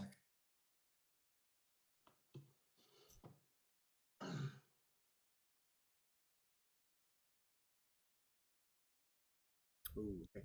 7. As you touch it, you feel this course of energy just like pour through you. It's overwhelming, and as you do, you get that urge to throw up. You hold that back, but as you do, you kind of cough, and most of the air that you have is released. You can hold on to it still, but the likelihood of you being able to keep your carried up and not drowned is very unlikely. Okay, well, this thing clearly seems cursed, so I'm just gonna let it go and swim back. Okay, and as you let it go, from the outside view of all this, you guys just see the waters like a wave, like from the T-Rex from Jurassic Park, just kind of like ripples outwards, and as it does, this energy rips through all 3 of you. I need the 3 of you to also make me a Constitution saving throw. Why? No. Oh, I'm proficient. Okay. I'm proficient. Okay. Famous We're all- last words. All right. Man, we suck. Gotta love when an 11 is the highest. save. Barbarians. Quotation fingers. All right. So all of you, as you all kind of like hunch over, Kongal and Luda, you both hunch over and begin to throw up. Moloch, you hold it back just barely. But you are all four cursed from the shrine of. Technically, it's not the shrine of defense. I swear they're named as. It's the cursed shrine of defense. Haha! You all take -1 to your AC for the duration of the hunt. No. That's good news. So that is what happens when you touch a statue that kind of looks like a Gormag god. Back up. Yeah. So you all during you come crawling out of the water, breathing heavy, feeling horrible. You all kind of take maybe a few minutes to kind of recuperate, a little off your game, as yeah. What do you do? I'm gonna put my head between my knees and try to breathe. You are able to breathe. Yay. That's all I care about. I just want to be able to breathe. I'm just gonna say, do not go in water. Is bad statue. We all just kind of Come on, you stare. gotta touch things. All right. So as you kind of recuperate, you don't really find, at least in this area, any real herbs or anything of interest, especially after that wave went by. Any of the plants that might have been useful have now shriveled up and died.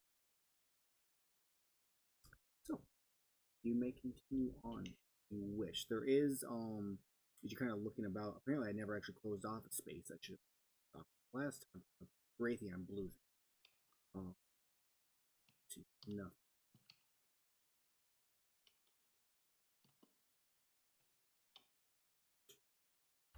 Done. Ha. So, where do you want to go, Mala? You don't see any clues of the hypnotic. But that doesn't mean you didn't go through it. Well, does anyone else have any preferences on which direction we go? I'm going to choose. Looks like we can go this way, or we could go this way. I think I'll choose east. East sounds good. All right, let's go east. All right, as the rain pours down, you guys head east. Can I please get the survival? Come on, good roll. I need a good roll. There you Yeah. go. Hey! All right. You head east. Laluda, go ahead and give me a perception and stealth check.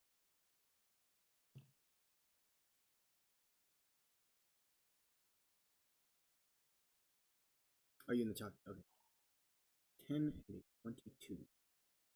Little shaken after that hit from that shrine. You head deeper through the forest. Eventually, it gives way to a large cliffside. I can't scroll myself. A large cliffside. You can hear the roar of the river to your east, far down below. As you look around, at least in this first glimpse, you see a creature next. Not necessarily a creature, but the tree in front of you. You see hanging from it a cocoon. A cocoon? Yep, right here. Wrong map. Oh, I see. Right here. Oh, okay. Can I roll a nature check to try and identify it? Are you gonna do it from here, or are you gonna go up to it? So I will not go out in the open. I will probably try and get close, or just here, not leaving the cliff edge. Okay. Yeah, you can try to get closer. I would say give me a. What are you trying to determine with this nature? To see if I recognize the way it's been wrapped up. Because for instance, I know certain spiders when they wrap things up, they will hang it. Certain spiders put wrapped uh, food in corners. Some just keep them on webs. Just stuff like that. Okay. Yeah, go and give me a nature check.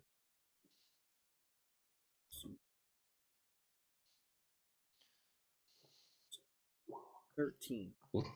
Whack. Stop. So as you're kind of looking at it, you aren't able to tell like specifically what type of creature may have caused this. And you're kind of you're still like 20 feet away from it. And as you do, you see it wiggle a little.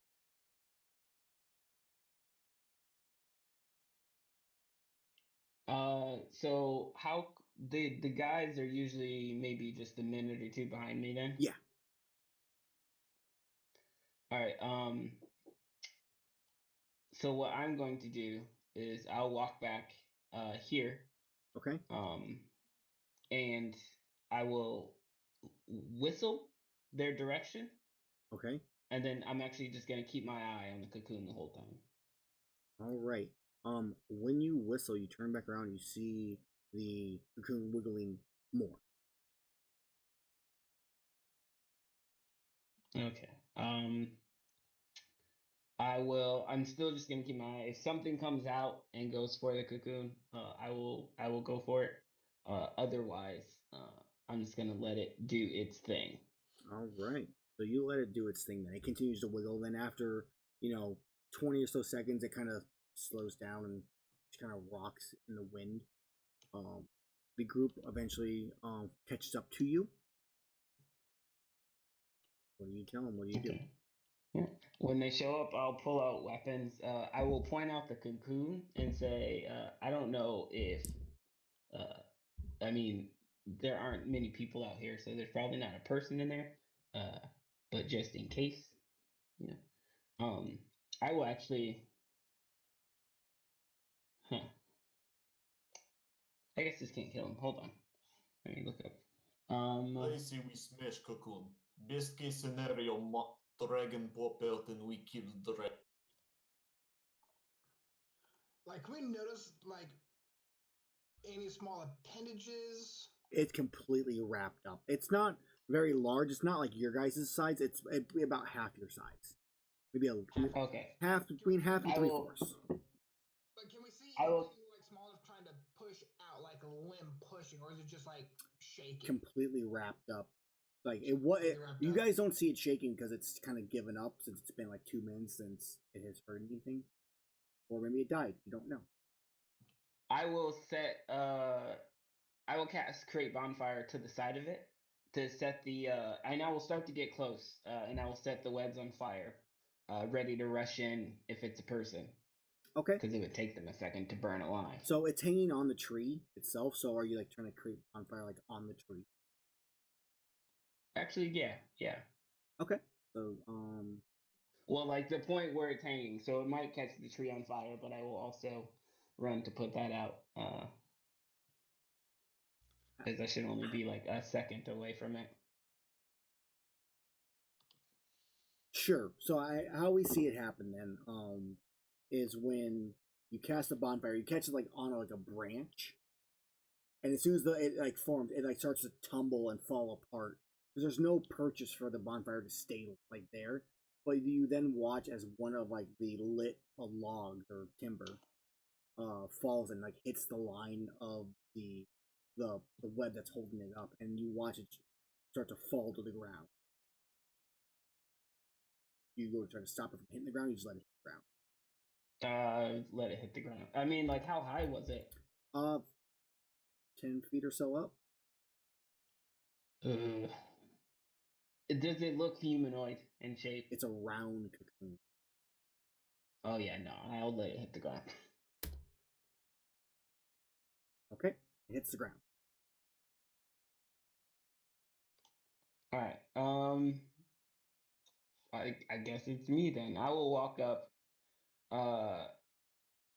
towards it, keeping my eye open.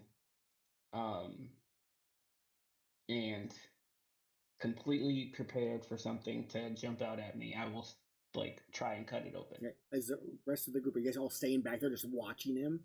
Or are you actually like moving up with them? What do you do? I'll move up. Like, go and move your tokens to wherever you want to move yourself.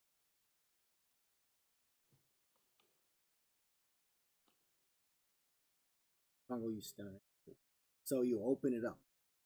As you do, it takes some time and effort to like pull it. When you take at a point, you kind of give up and you just like take your dual blade and start cutting down across it. As you open it up, inside you see a dead feline.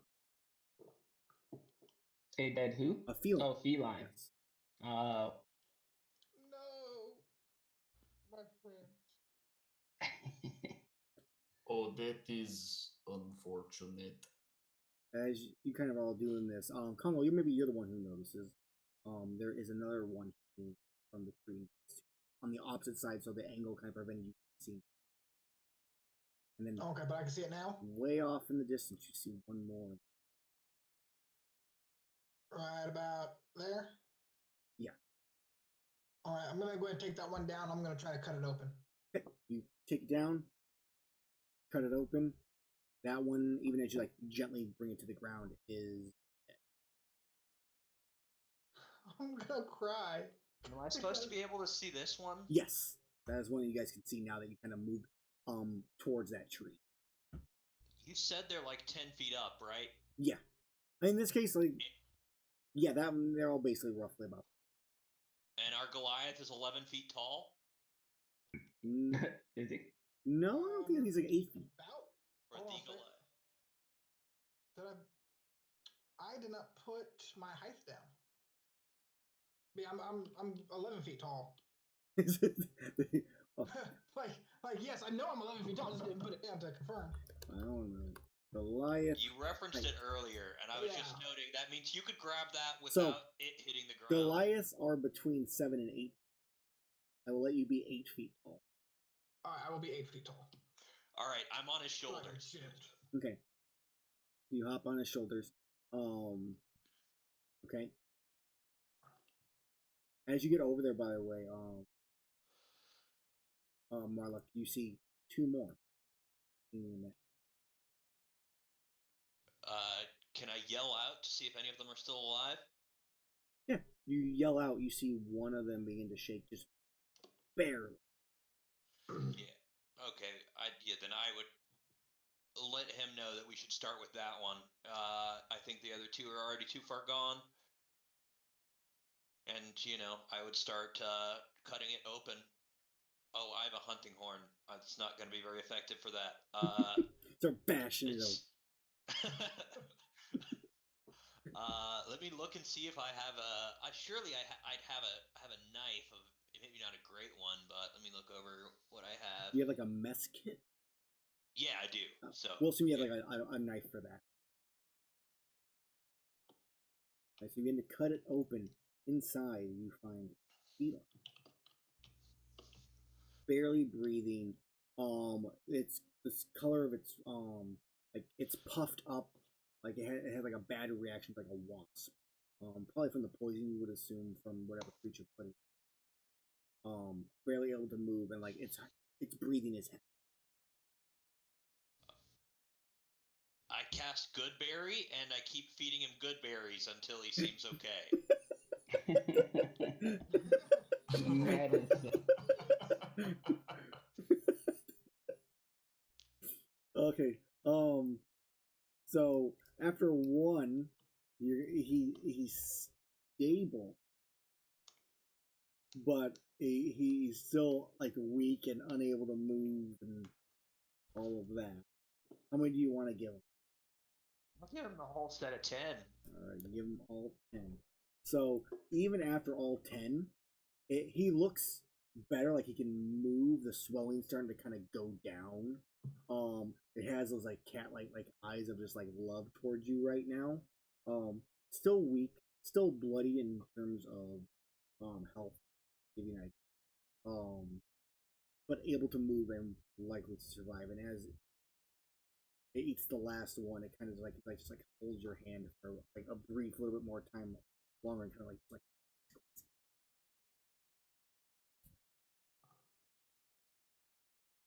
I was thinking about buying an antidote before this mission, but I was like, nah, it's not gonna have poison. We'll be fine. This is the wilderness. You guys do have an antidote herb. You have 2 of them. Oh yeah. Huh. Do I have to process that somehow, or I can just straight use it? So antidote herb. You can eat this herb as an action of curing yourself of the opposing condition. Ooh. I'll feed him one of the antidote herbs. Okay, so as you feed him the antidote herb, he like the swelling, like the almost like weak grasp down, kind of tightens up. It is. He looks 1,000 times better. The color is starting to come back to him. He's still weak because he's he was on the brink of death prior to eating the 10 good berries. He's a little full at this point. But he looks 1,000 times better than he. And he doesn't speak any kind of common, so he's kind of like he's meowing like a cow. If someone was like a Linian, they might understand it, but nobody in this group does. But you kind of take it as what it's saying is like, thank you. Thank you. Without you did, I would be dead. Yeah, just kind of calm him down, and then, we kind of now have to do the dirty job of opening the other 2. And I mentioned to the group we should probably bury all these bodies. I don't know, their funeral rites, but I feel like we shouldn't just leave them all here. No, we bury them. I will agree to bury them. Okay. Yes, I will help where I can. But yeah, we should make sure 100% sure the other 2 are dead. I'm pretty sure they're dead, but and then if they are, we dig graves. This is when we need an evil character to just like take us. Okay, so you cut the other 2 down carefully, with this feline kind of watching you on, not fighting, just watch. As you kind of all bring them down, you open up the other 2 cocoons. Inside, you do not find live. You guys spend probably I would say a half hour digging up, graves 6 feet down, so that way they don't get dug back up and by something else. What area do you bury them in? Do you bury them up near the north part where Gerd? Actually, can I make a nature check to see if Durnan realizes something? Because he's kind of stupid, but I have a. Sure.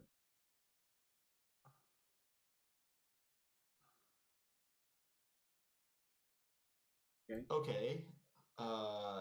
Maybe we should take bodies and bury somewhere else. If thing trapped them in web here and left them alive, clearly it means to come back and eat them later.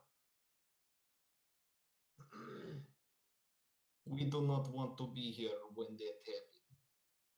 Well, I mean, if it's killing people, I feel pretty confident in our ability to kill it. Maybe we could set a counter trap. If we know it's coming back for its food, I still have a spell slot. I can make a snare, and maybe we could get the upper hand. I don't know. I know we have an actual set task here. That is good point. Okay, I'm okay with whatever. Fighting is bad. We should bury it and move on. That works for me. Sooner to find monster we can fight. Dragon we can. Alright, so what's the consensus here? Do you? I know there's you all as players. Are you all okay with burying them, or is there a split where you guys? Yes. Yeah. I'm up for the burying. Yeah, I'm up for burying. Okay. I'll do burying too. So we'll assume that you guys bury them over here, probably along the cliffside itself. dig down about 6 feet or so. Probably place each and every one down in there, carefully and as cautious as you can. The feline itself, as you guys kind of finish like patting the dirt on top of them, replacing down some like sod basically on. The feline kind of says a little prayer in Linian that none of you understand, but get like that feeling of lost camaraderie and that he won't forget them. And, kind of just looks at you all and looks at you all, Marlock, as kind of finished his saying.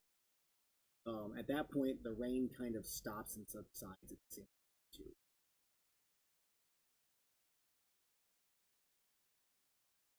So what do you guys? Yes. We move on. Right. So as you kind of finish bearing and looking around, during you probably looking for dragons, notice another feather in the pathway here that wasn't really noticed by the group with their previous concern for the lineage themselves. Okay. I see another feather. He's likely hypnotic.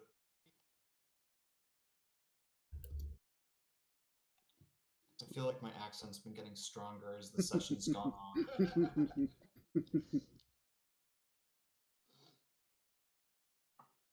So, do you guys head that way? Yeah, looks like our path has been picked out for us. Though I do want to note, if we see a giant spider, we're gonna kill it. But yeah, we're gonna mainly go after our quarry here. Of course, spider is dragon. We kill dragon. I punch dragon. Punch with head. Okay. So let's go and give a survival check. Nice. Nice. Finally, here's the good checks. All right. So as my scout goes ahead, this trail is realistically roughly about what you see here. It goes very steeply up into the hills themselves. You're probably traveling at like 35-degree angle going up this hill. It would be brutal if you were on a treadmill. Trying to do this for a while. But let's go ahead and see that's stealth and perception. 14. That's a first. Right. So you Laluda. I'm really taking it slow so I don't say the wrong name. I'm really mad at myself. You come to a large like plateau in this area. There's a massive like 30-foot tall boulder in front of you. You can see kind of like trees down to the sides on your east and west, but and a few bushes right in front of you. But you don't see much else except for a small feather kind of poking out right. Ominous. So I circle again, along the wall, just trying to get a better vantage point on the other side of the boulder. Okay. As you kind of curve around, you see a bunch of feathers. You see kind of scratch marks on the side of the boulder on this side as you kind of go a little bit further down. You see kind of feathers all over the different places, all over the ground. As the wind kind of blows, they kind of move a little bit, but they're watered down at this point. But they're everywhere. Yeah, so I will pause my scouting and start heading back, slowly. And once I'm out of the open area, I will head back, meet these guys up, and tell them that this looks like the place. You meet back up. It's only maybe 30 seconds or so before you meet back up with them because there's not really a long travel in this case. Marlock, during this time, that feline has continued to follow you. We have a pet. All right. I tenderly try to explain to him, to not be killed by the monster we're about to fight. Please stay in the back. I know he doesn't understand me, so I try to speak even more slowly, even though that doesn't suddenly mean he understands my language. It looks completely confused and speaks in Linean really fast. This counts as an animal, right? No, they're humanoid. Damn. Okay, I can't do it then. Never mind. So you you meet up back with the group like right here at the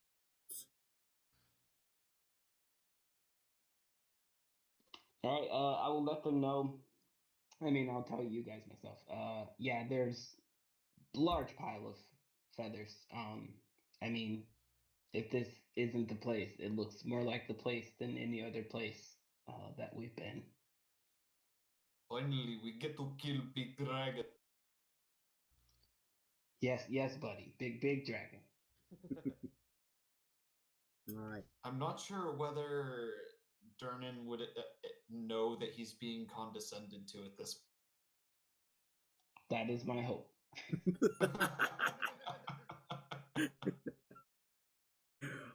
That's good. So, yeah, you guys can see, as you take a few more steps out, you're able to see at least the feather right here or so. But you don't see, unless you guys want to like move around the rock. I will move around to one side of the rock.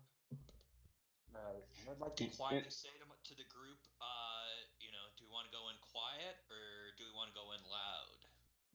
Going loud, there's only way to go. What's quiet? Right. And as we look around, I will keep my weapons out just in case. Yeah, I'm getting my weapon out too. Okay, so you guys kind of get all your weapons out. And as you kind of walk around the corner of this boulder, which way do you guys go? You all kind of go around. I'm gonna use a marker around this way. So I'm gonna go the other. So okay, that's kind of my question. So Laluda, you notice this is something you didn't notice before because of the cliffside ahead of you. You see a large bulldrum at the far end of this area, kind of snacking on some mushrooms on the lawn. Little bruised, little beaten, much bigger than you've ever seen.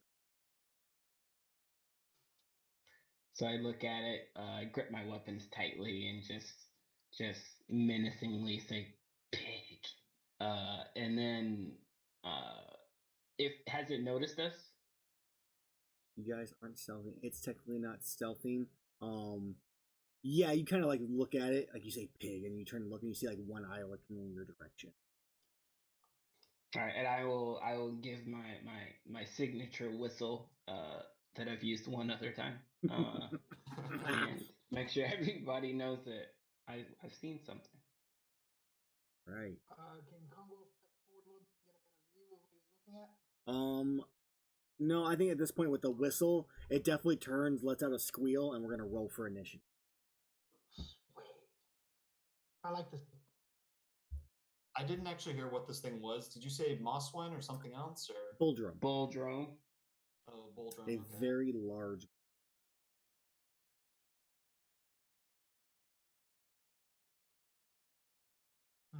Bacon. Alright, I am missing initiatives from. Make sure you click on your token when you roll it. I think I'm just Marla. Perfect. So, I was making sure I did it right. We'll assume you guys are like right here or so. The Linian in this case sees you guys all pull out your weapons and kind of stays back. I knew he understood me. As Laluda, you are.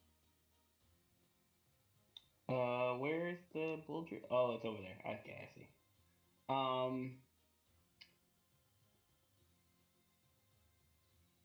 I'm gonna pull a Zoidberg. Actually, I think I'll.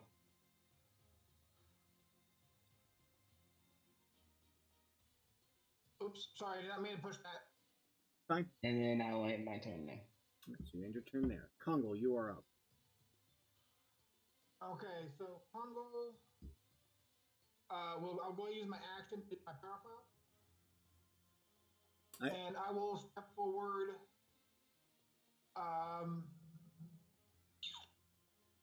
30 5 feet. So 10, 15, 20, So 25. a trick for this is if you click and hold your token, and then if you move it to where you want to put it and press Q, it'll put a line for you already for measurements. And then when you is that what it does? when you let go, it'll just do it. So you click and hold your token so you can move it around, and then you can. Yeah, I'm not sure if it's a better 20 as well, but if you pick up your token and hold it and right click as well while you're holding it, it'll also do your measurement. Yeah, I use Q because usually right click for some reason just never works when I explain it. So you would, it's the same thing in all my games. Yeah. It never works for my players, but it always works for me. Exactly. See, I can't get the line to show up. So you gotta click and hold your token so you can like drag it somewhere, but don't let go. Okay, I got that. There's a little feet thing. So, there it is. All right. Okay. And then you can press it multiple times for multiple like moves. Yeah, when you need to turn corners and stuff. Mm-hmm. Okay, cool. All right, so you move up 35 feet. What else do you do? I see a power file. I'm not gonna rage yet. Not gonna rage. Okay, you just go to right there. I'm not gonna rage. In back there. Okay. Durnan, you're up. Okay, I'm just going to move up.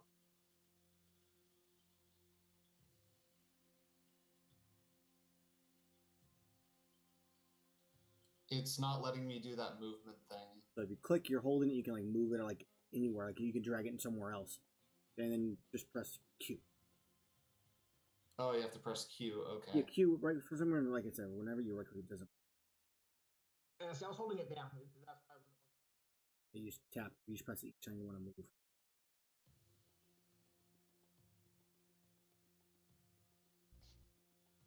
Anyway, there we go. Boom, perfect. Okay, and I have 35 feet of movement because of the wild bacon, so I'm just gonna move here and. All right. It is now its turn. Congo's charging it. It's charging back at Congo.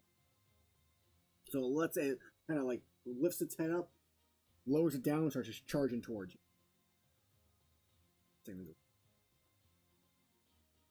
All right, and it's going to make a tusk attack against you. A 7. So it goes to strike, and you just grab it by its tusk and just dig it into the ground, stopping its charge in its place. That's going to be its turn. Marla, you are up. All right. So when do I press Q? Right before I place it down? Like move it to where you like want to like push it, and then you just press Q. So you would still hold on to it and press Q. You would see the line appear. I saw it and it said 35. Perfect. Yeah, it works. Man, that is unfortunate. All right.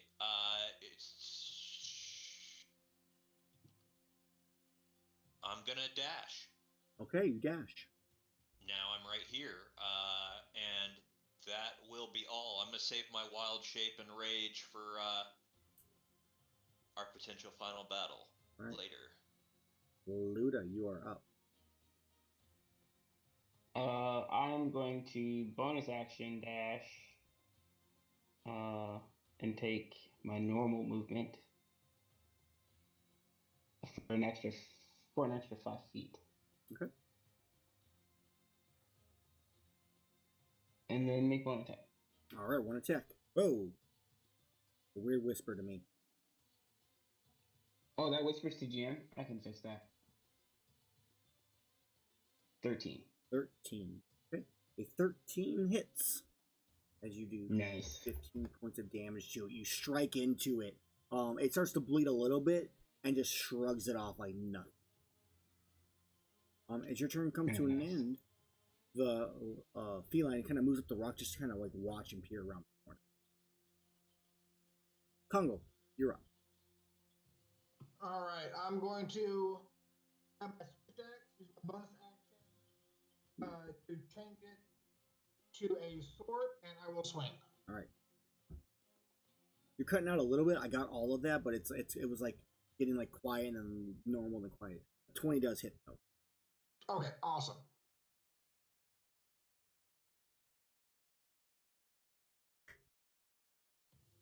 Is it lagging? It might be.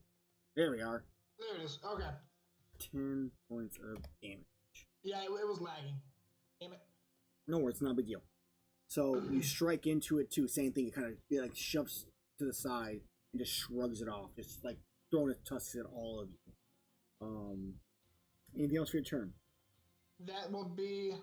Well, no, I'm gonna go ahead and move to this side. I should have moved her. Okay. But yeah, now that's my turn. All right, Darren, you are up. Okay. So this is a bit odd, but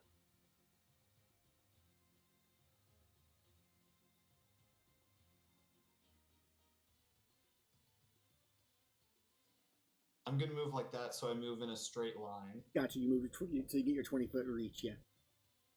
So I'm just gonna flavor it as taking some steps back and then running into a charge. And as I charge, I'm going to rage. Okay. You go into a rage.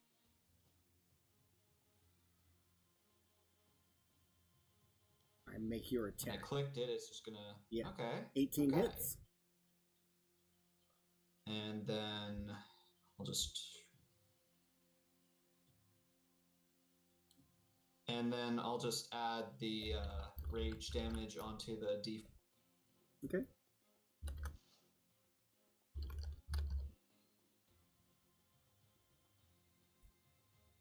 So I've added another global modifier for you. So if you charge, you can just click the charge modifier and then click your damage. Oh, okay, cool. Which actually you should click your rage now too, since you are raged. Right. But you raged after you hit, so you don't get your extra damage on this one. 12 points of damage, so 16 total. Actually, I raged as I was charging. All right, so 2 more. Boom. All right, so you strike into it. It's getting a little beat up. You kind of broke off the tip of its tusk, but you made it more mad than anything. As your turn comes to an end, it is now its turn. In its rage, it thrashes about. I need all 4 of you to make me a dexterity saving throw. Why do you choose the one I'm bad at? Aww. So success, fail. All right, so everybody takes half damage because during this is it's bludgeoning or it's piercing damage, I believe. You all take 4 points of piercing damage. Okay.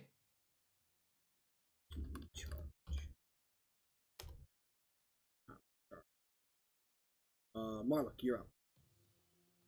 All right, I'm going to hit it with my hunting horn, which is going to play the attack up note, but it doesn't do anything unless I actually like set it into a full melody. Let's see, I haven't actually tried this before. I believe all I have to do is press this. 21. 21 hits. 6 bludgeoning. 6 points of bludgeoning. All right. So you strike into it. It's still basically the same injured as it was before. It's not bloodied yet. It's still got a lot of fight. And then you're going to prepare a certain number of notes. Yeah, I thought it was 1 every time I attacked, right? No, it'll be up to the cord length in this case. Because we actually we determined that if we do just 1, it would take you 6 rounds to be able to even get anything that's at higher levels to be worth it. So you can go up to your whole, you can pair up to your whole cord, which I think is 3. Oh, in that case, yeah, it was attack up S, defense up S, and movement up S. Because I thought the cord length were the only 3 that I had on there at the time. Gotcha. Like my 3 available options. Yeah. Okay, so yeah, then I have all of those were played. And next turn I might actually make them into a melody. I didn't understand how that worked. No worries. I'm gonna put those 3 markers on you for that. That's kind of what you have. At least prepared right. So as your turn comes to an end, Laluda, you are up. Okay, I'm gonna start off making an attack. Right. I whispered. Now it didn't whisper to anybody. Everybody sees it. Yeah. There's a way to whisper to yourself. I just don't remember how to do it. Yeah. So I mean, I know /W is whisper, but I don't know the short. I mean, because I know the talk to myself button, but I don't know the whisper to myself. I'll remember. I'll look it up later. It's not a huge big deal right now. So as you strike at it, you cut one of its horns, and then across one of its eyes. It rages, and as it does, it thrashes about once more and goes into a rage. Where I'm going to add another initiative roll. Yeah. So for my bonus action, I'm gonna disengage. Okay. So just as an awareness of this one, this creature gets 2 rounds per turn. All right. Congo, you're up. Okay, so because I got hit, I will take the bonus action rage. All right, Because I don't like being hit. That's very mean. bonus action to rage. I'm gonna move to the back side of him. Okay. I'm just gonna move right there. Okay. And then I will take my sword and I will swing at him. All right, good choice. As you swing into him, you just into the ground.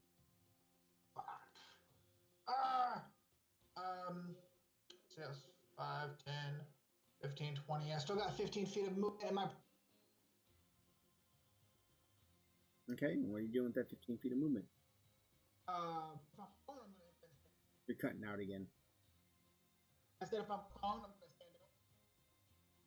I can't hear you. If you're prone, do I stand up? That's what it sounded like. He said if he's prone, he's gonna stand up. You're not prone. No, I don't. Okay. There's no critical fails in this. I don't do critical fails. Other than just a guaranteed miss. All right. Oh, your turn ends then. Jernin, you're up. Attack! Okay. 15 hits. Or 15 points of damage. You strike into it. You can feel the side of its face as you hit it kind of break on its cheekbone. Ha ha! Wait, no, that's not the voice. Ha ha! Take that, pig dragon! Is that your turn? Yep. All right. Now it gets to go twice in a row because of how its initiative roll. So it's going to strike at you, Durnan, first with its tusks. Come at me, pig dragon. I should not have said that. You take reduced by 10 or by half, so you take 10 points of slashing damage. Yeesh. And then it will roll to recharge its thrash, which does not recharge. And then it's going to make another tusk attack against you, Durnan, because no one else hit it. Right. No, Hunting Horn hit it. So Marlock, it hits you for a second. An 8, missing. Yep. Roll a 6. It recharges its thrash. As Marlock, you are up.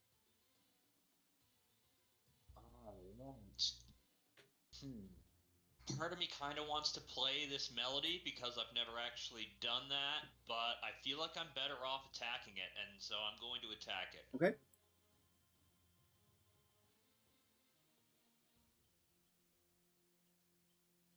All right. 21 hits.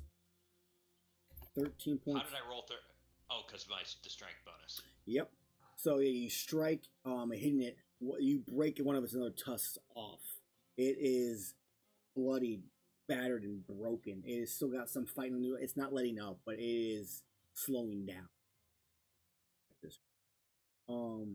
Marlock, anything else for your turn?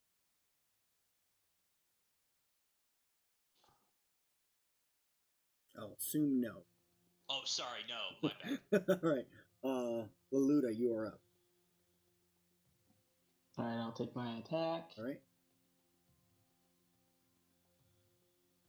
Gross. Like 11 does not. Does that hit? It does not. Yeah, I didn't think so. I'll use my bonus action and take the second one. Okay. 14 does. 10. 10 points of damage. Oh my god. All right. It is still alive, fighting as much as it can. Do you do anything else in your turn? No. All right. Congo, you are up.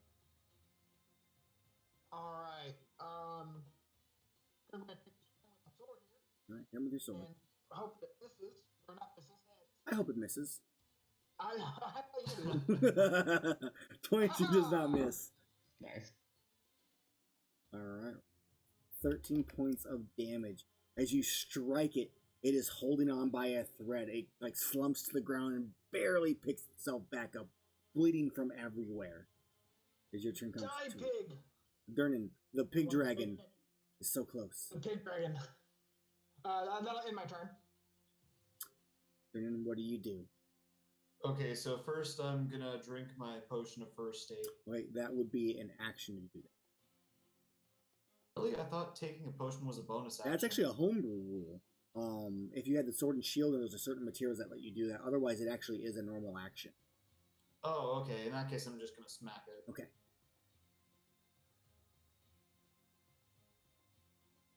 $14 hits. Durnan, how do you kill the bull drone? Okay. So seeing it's bloody and battered, do you know in Breath of the Wild how if you do a hammer attack you can spin? Yeah. Like with a heavy weapon? Yeah, I'm just gonna go up to its face and do that right to its face. So you walk up to it. Not walk up to it, but you charge around Marluck and just swing around, crack it in the face. You hear its neck break as it gets whiplashed up, and it just slumps to the ground. As you do, you all kind of take a deep breath at the potential damage you might have taken if that wasn't successful hit. All right, so it's dead. There is and as it falls, you see a small orange like feather, rainbow. I guess in this case more rainbow like feather, kind of fall out from like behind its like whitish gray beard tuft.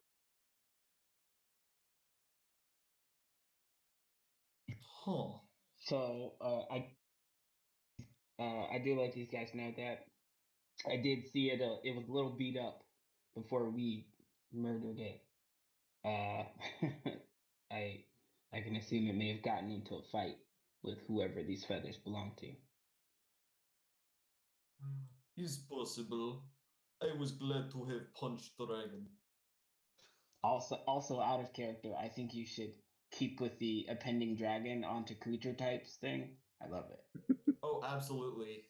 That's one of his gimmicks. The other gimmick is that all of his attacks are punching, including his hammer. And that is all of Durnan Dragon Puncher right there. He fights things, all monsters are dragons, and he attacks by punching even when it's not a... I can just imagine the challenge to like a bar fight, and you just pull out your hammer. All right. So I did forget to mention. I was rolling the same attack every time, but I realized now with 2-weapon fighting, you don't add your ability damage to the second attack. Correct. So I was doing like 3 less when I would do my bulk bonus attack. So I made another entry for an offhand weapon. Yeah, not a huge deal in the grand scheme of things, but a good thing to correct. Okay, so then we have a couple carves to do here. So we need Marluck, would you please give me 6 survival rolls, please? 6. This is a double creature as one. Oh, 2 20s. Wow. Nice. All right, so we have, let's see, fail, 2 fails, 2 crit, and 2 successes. Okay, so you carve them. That takes really. This thing had a lot of stuff that was just useful on it. In some cases, you're literally just picking up like the broken tusks. It still takes about a half hour or so to do it. I apologize. If someone wants to take a potion during that time or anything like that, let me know. What time of day is it? It's only been like 3 or 4 hours, so it's about 2 o'clock or so. Okay, I'm gonna take my potion of first aid. Okay. If I anyone have wants- no need to drink a potion, so I'm good here. We each got a potion of first aid, right? Yeah, every yeah. single person got yeah. one. If anyone wants my potion of first aid, the damage I took was I have a certain amount of temporary HP each morning, and so I haven't actually lost any of my real HP pool. I mean, I still got the greater healing potions, and of course, whoever didn't buy any earlier, got one from me. Which to note, when you found that I had 3 healing potions, did I still get the potion of greater healing? Yes, you still got it.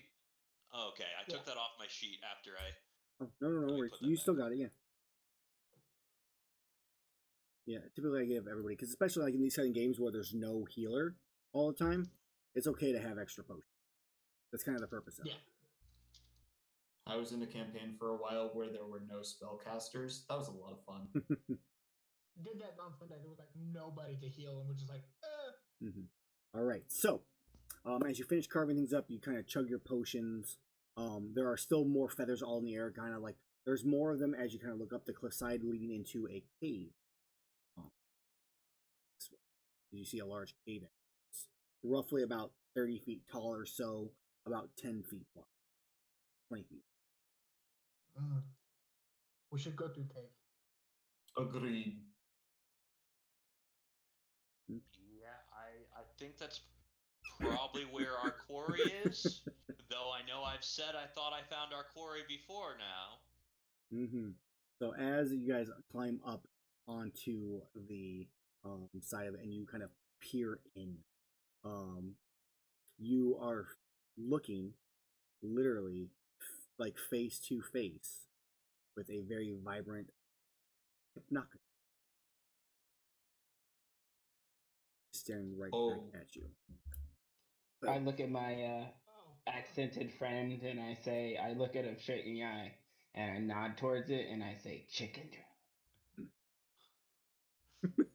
And as you say that, we'll do our final roll for initiative.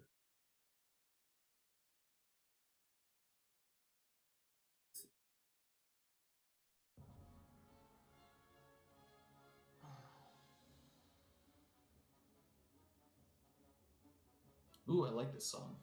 Yeah, they're all songs from Monster Hunter. I know, but it's weird that really I know. nice. I gotta figure out what's going on with my music though, because it's all sorts of messed up. Usually I have like 4 or 5 songs that'll rotate through, and I can't even get it to work right now. I rolled horrible. All right. My initiative rolls have been low the whole time. All right. So, as let's actually see here. I'm gonna do something fast.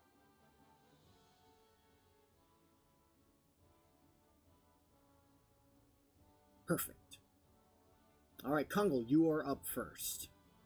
Okay, so I'm no longer raging, and I gotta redo my file, right? Correct. It's been about a half hour. Okay. Oops, wrong thing. Hold on a second. I'm working this here. 5, 10, 15, 20, 25, 30. How much feet to get up that cliff? The cliff itself is really, in this case, it would be like a 5-foot drop. So I just get like 30 feet of straight movement and then get. And then you can drop down for the extra 5 feet. That's fine. Yeah. It doesn't really take movement in that case because it's really just a 5-foot drop. Okay, so I'm going to just move up 30 feet. I'm going to end right there. Okay. I'm kind of like on the edge. I'll use my active file, and then bonus action rage.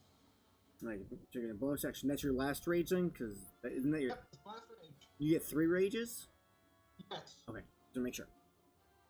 You do your final rage. You go there. All right. And then that'll end my turn right there. Perfect. Durnan, you are up.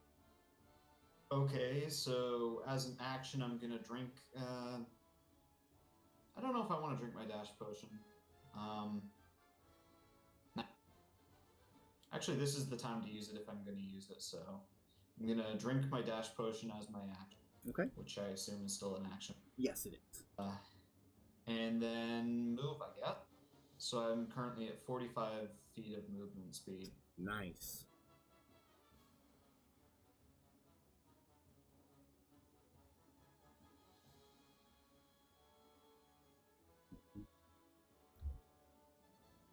Huh.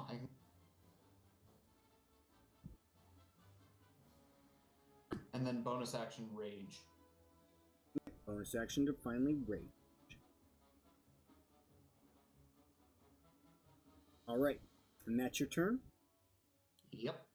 All right, Marla, you are up. The first thing I'm gonna do is turn into Gendrome. Ooh, okay. I just realized I got switched because we have. I mean, I got skipped because we have the same Oh, initiative. weird. I don't know how that happened. Sorry. Luda, go ahead and go. Yeah, mine's gonna be simple. I'm gonna run up 35. Bonus action to demon mode. Yeah, actually. So I will bonus action demon mode and use my action to pull out my second dual blade. So I have them both out. Okay. I'm gonna pull another Gendrum. For some reason I'm having issues trying to get your token out.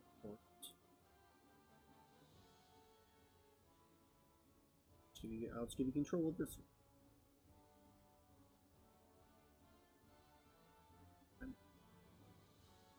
Remember, character settings, how dare you? Okay, so.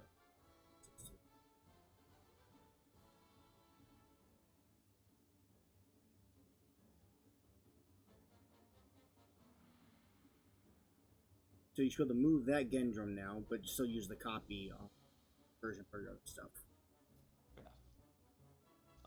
So it has normally a 40-foot movement, so 45 because we ate the bacon this morning. Correct. Gotta love bacon. Let's see where that can put me. Oh, that can put me right here. Mm-hmm. And then I'm going to bite. All right. 21 hits.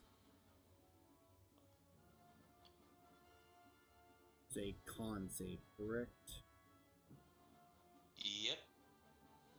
DC 13 con save. I'm worried about this one. Fuck. As it is now paralyzed. Yep, and paralyzed is an awful condition to be. It is. So, anything else for your turn? No, that'll be all. I did my move, my attack, and my bonus. All right, as your turn comes to a close, the Vespoid's on the wall. Oh boy. Burn them all! Initiative 8. I put them after you because I figured that would just make it better organized. It worked out really well. As they flutter up and out and about, one flutters towards the Gendrome and attempts to sting it. We hear you like paralyzing people. I whispered, but it was a natural 1, so it misses. And then it buzzes back up and it goes about 15 feet in the air. Does he get an attack of opportunity? No, because these things all have flyby. Okay. Gross. They do not. Makes sense. Yep, they do not provoke. So the next one is going to fly over to Congo because he's the closest one and sting him. 6. And then finally, Luda. Sting. 6. And then it floats back up 15 feet. This one floats up. Let's see. 5 feet. To here. Alright, that is going to be the Vespoid's turn. Hypnocatrix is up. It's going to repeat its save. At the end of its turn. Yes. No. Nope, still paralyzed. So as its turn comes to an end, the feline gets to go.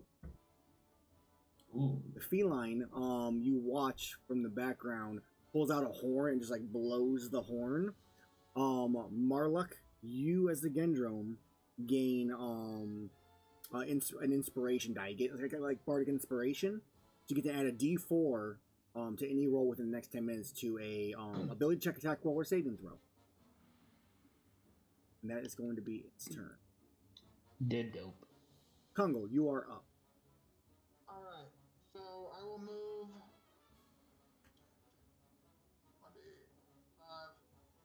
30, move right there. Mhm. And I'm still raging, still got my file. I will stop clicking on that dang game. Okay. 23 hits. And I believe since it's paralyzed, it's an automatic crit, but I'm going to confirm. Yeah, that's what paralysis does. Yep. I have it open in the conditions. Yep, I just pulled it up. So go ahead and roll another 2d6. Ooh, another 2d6. Yeah, it's an automatic crit when they're paralyzed. It had its chance and Not D26. all right. So first strike, while it's like trying to break out of this, is going to be 19 points of damage. All right, Congo. Anything else for your turn? That is my turn, sir. All right, Laluda. I'm gonna dash up here. I mean, not actually dash, but then I'll take 2 attacks. Mm-hmm. Yeah, it's one of the reasons actually I made it so that shock traps I think incapacitated and lowered the movement to 0 instead of paralyzed. That's how broken it can be. So here, go ahead and roll another 3d6 damage. So on Ignore the second sneak. that's fine. I roll. So you need to roll another 3d6 for the first one plus another so I guess 4d6 in total more. Oh, and 4d4 for demon mode. Did you say you were going? Did I miss that? He did, yeah. I apologize. I missed that part. So so add another because you didn't roll it at all. So yes. Things just about to get destroyed. All right. Yeah, paralysis is really rough. It's like the worst condition you can be. 17. Okay, it's looking a bit bloodied. I will keep my eye on the creature, just to make sure. I'm keeping my eye on the status of the creature before it plays. Gotcha. And I can't tell how much health it has, but yeah. And I will move I have this little 5 token for how many rounds demon mode I have left. I'll move it down. Perfect. Yeah, I saw that. I was like, wonder what that was for because I missed the demon mode part. All right. So, as your turn comes to an end, Durnan, you are up. Okay, so I'm going to it's do not a looking reckless bloody. attack. Okay, you already have advantage. Yeah, Oh. you already have advantage. Yeah. Oh, in that case. All right, 24 hits. Haha.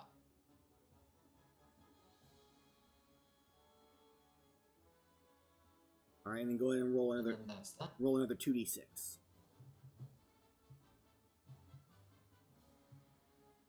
All right, 8 more. Now it's actually looking bloody. The last time I lied. All right, Durnan, as your turn comes to a close, you guys are just wailing on this thing that can't move. Marlock, you're up. All right. Just to note, a bite is a natural weapon attack, right? So I'm just wondering if when I crit, I would get savage attack from being a half orc since it's paralyzed. You're not. It's no biggie either way. I don't think so. I'm gonna say no for now, but we'll look it up later and see if we can get a ruling on that. Yeah. A 9, 11 does not hit. Yeah, so it doesn't matter anyway. Yeah. All right. You can actually add 4 damage to the thing. I realized demon mode is actually in there with my sneak attack. Actually, wait. Yeah. Since you already said I missed, it's too late to use bardic inspiration, or Yeah, because we've gone far past. I mean, I mean, if I say you miss and you'll it's like right after, I'd give it to you, but it's been a tiny bit. no problem. 'Cause I know I go fast on that sometimes. All right, so now the Vespoids go. First one pokes in. The second one pokes in here. This one pokes in at Durnan, so it moves 50. All right, so 2 on the Gendrome. Sting. A 12.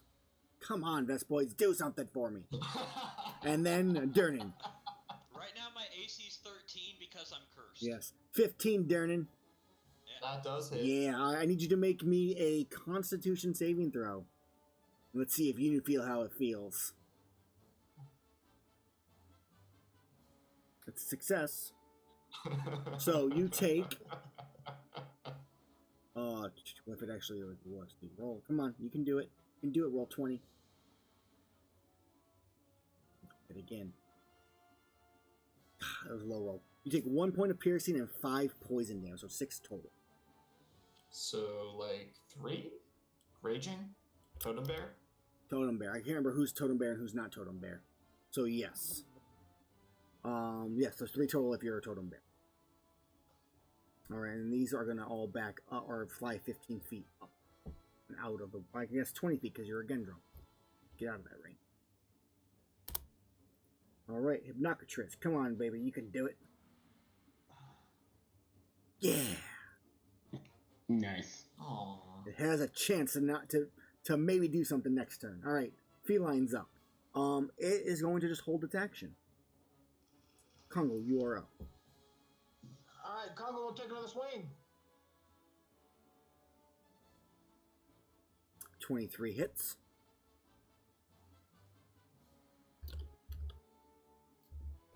Alright, for 12 points of damage. Is it still... It is not Oh, paralyzed. no, he's no longer paralyzed. Okay. And that'll be it. Alright, Leluda.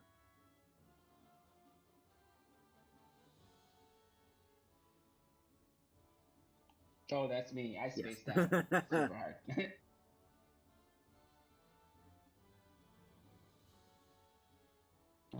Same 2 attacks. So blah blah blah. Sneak attack. 22. So that is sneak attack and demon motor in there. Alright, 21. Covered. And then I will. How's it looking? It's bloodied. It's still got some fight left into it, though. Okay. And then I'll take second attack without sneak attack. Okay. Ooh, a crit. So Ooh. that is... So that's total. So 4, 12, so 16. 16 points of damage. Alright. And that's my turn. Alright. Durnan, you are up. Okay, so I am going to now actually a reckless attack. Okay. And also, yeah, just gonna reckless attack. Alright. Oh. Nice.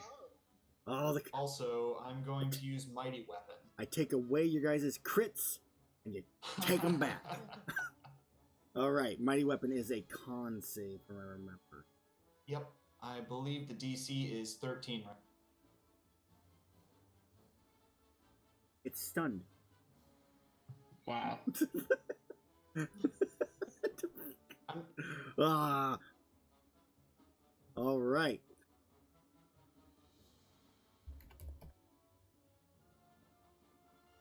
Okay, so, yeah, that's 17 damage. Alright, so yeah, it's stunned as you strike into it. It gets up, breaks the paralysis, and just gets jacked in the face by this hammer and just gets dazed and just kind of wiggling around. Its arms are going limp. Its beak is broken. Its eyes are rolling back. It is holding on by a thread-ish. Get punched, dragon! Alright. Gendrome, you are up. Rage. Bite. But I don't hit. Ah. Alright, so it's, that... No use in using my D4 on that. No, I agree. Alright, now is the Vest Boys' turn. Come on, Vest Boy. They're not my Vest Boys. Alright, 2 on the Gendrome. 1, 2, 14 hits. Yep. I need you to make me a con save. See how you like it. Let's see. I have con save proficiency. Does that mean that You- Gendrome has con save Yes, it, proficiency? no, it does not. Gendrome? Yeah, you take the. I think it's the physical stats from the wild shape. Yes. So you are paralyzed. The revenge is mine. The other Vest Boy will fly in. This time it's gonna go for Kongo because it's not gonna always take the same one. I crit Kongo. Wow. Kongo, I need a con save, please. Why would you do that? It was just meant to be. That was your favorite. Meant to be. Ha! All right, you take. That's actually 2, so that's 20 points of damage reduced because you're also a bear one to 10. That's 10 points. And then it will fly back. Well, these Vespoids would have. Thank God for Totem Bear. Right? Yeah, that would have been terrible. Right. I forgot to look at Mighty Weapon really fast. I don't recall if it's at the end of the creature's turn or your turn. My turn. All right.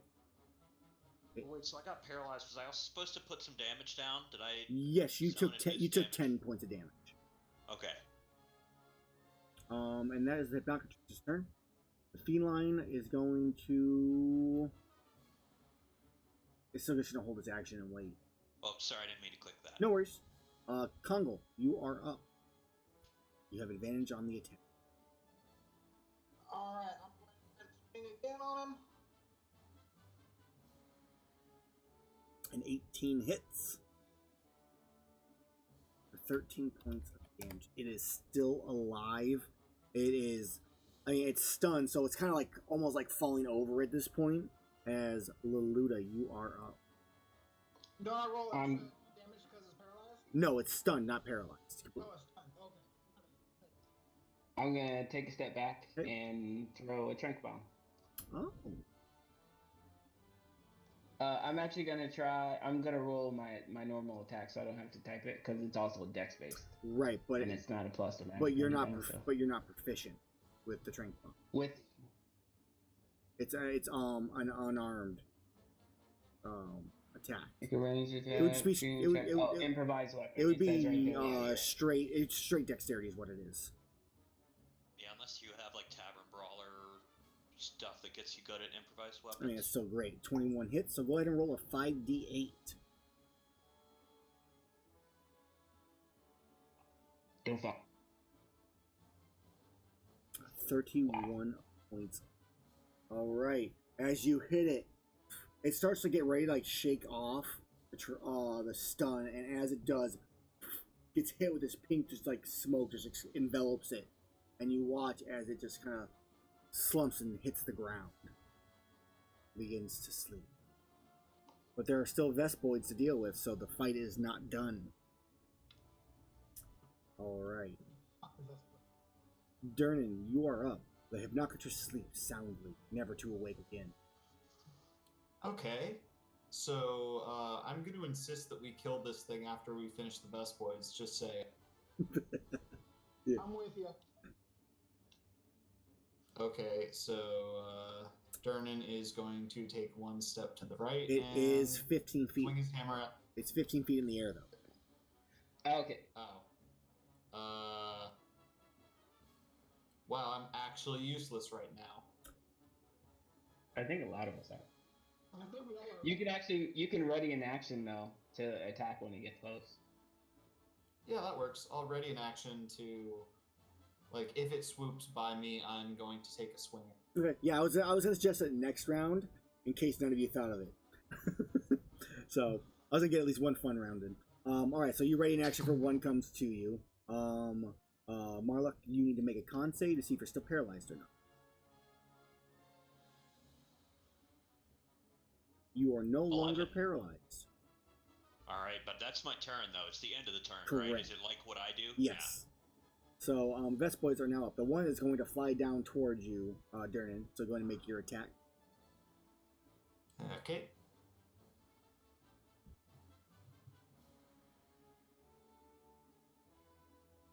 I just realized I forgot to have rage damage checked this entire time.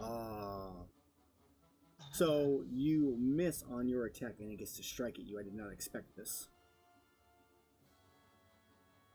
And no, because your turn went by, so there was no longer a reckless. So it misses you as it tries to strike you. The other ones move towards the Gendrome.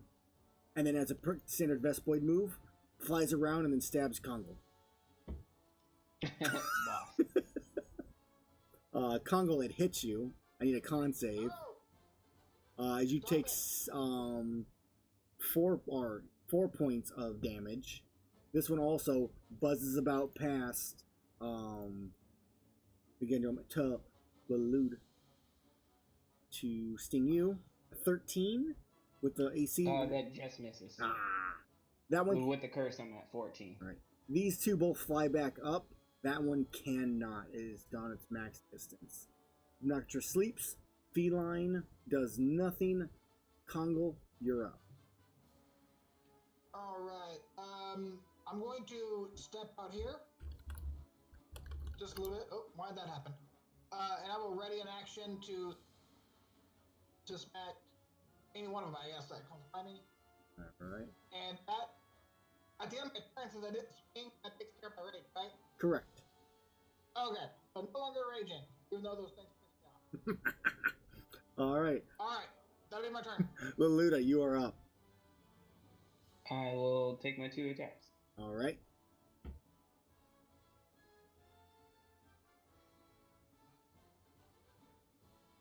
A 20 hits as the first strike. You slice through it, and it falls to the ground. Sweet.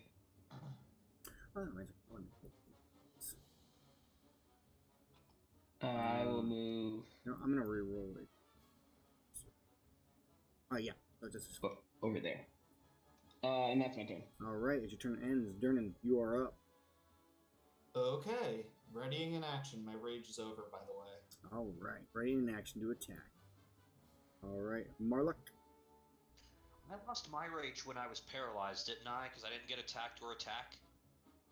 You didn't I rage. think I raged and then got paralyzed. No, you never raged.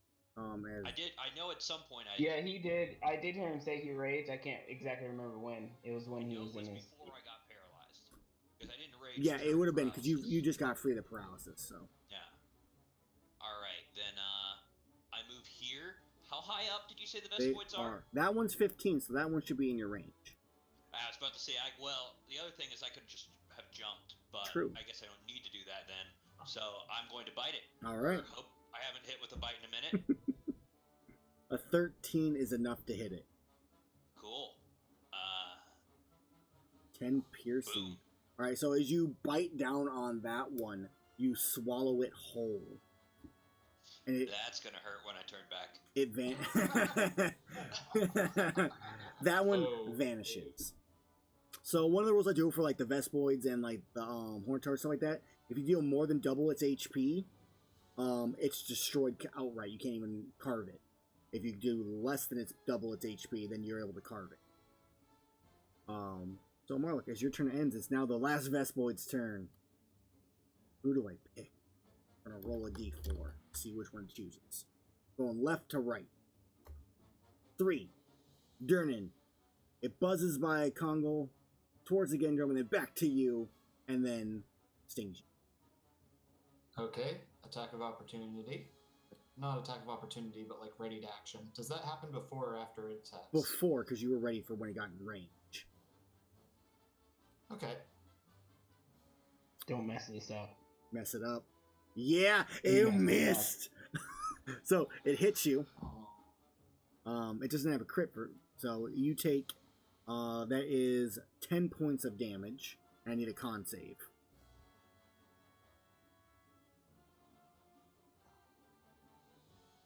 Alright, so you're not paralyzed, and it flies up. Is that 10 after You're not, after reduction? you're not raged. Oh yeah, I forgot. Sorry. No problem. That is its turn as it flies 15 feet into the air. Noctra is sleeping, feline ends. Kongal. I'll just ready an act before you get close to me again. Alright, Luda. I'm going to. This is the biggest of them all. I'm gonna chuck a sword at it. I'll get like here and chuck a sword at it. Just try to throw your sword. It technically doesn't have the throwing property, so it would be improvised, I guess. Yep. I'm gonna lower the damage die by 1 for that reason. But otherwise, go ahead and just That makes sense. roll a dex throw, because you're not proficient with throwing your swords. 16 hits. 50. So roll a d4.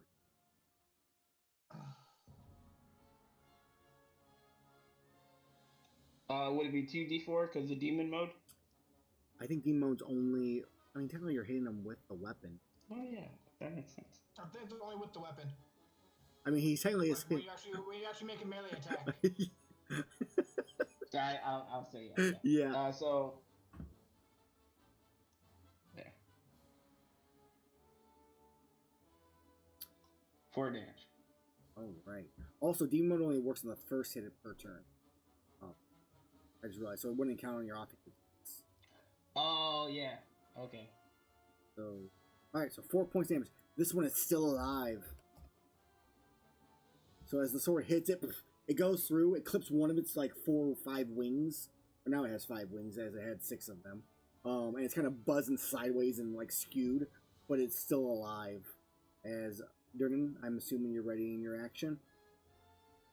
Yeah, pretty much. Unless it somehow is buzzed close enough to me to get a swing in, which I'm doubting. As not. Marlock. Well, I'm going to. This one's still alive, right? That one's still alive. Well, I feel bad because we're not going to get to carve it, but what can you do?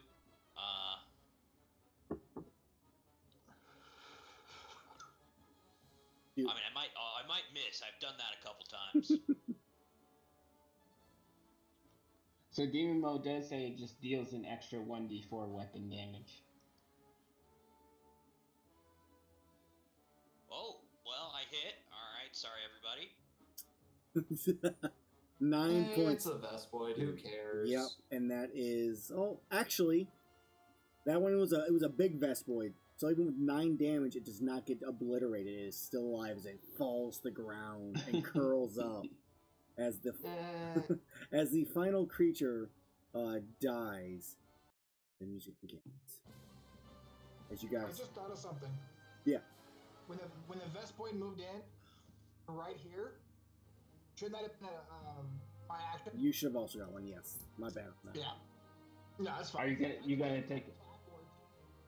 So Yeah, take its kill. Yeah, let's keep that big skill. Hold on. No. You messed up. Shit. All right, continue.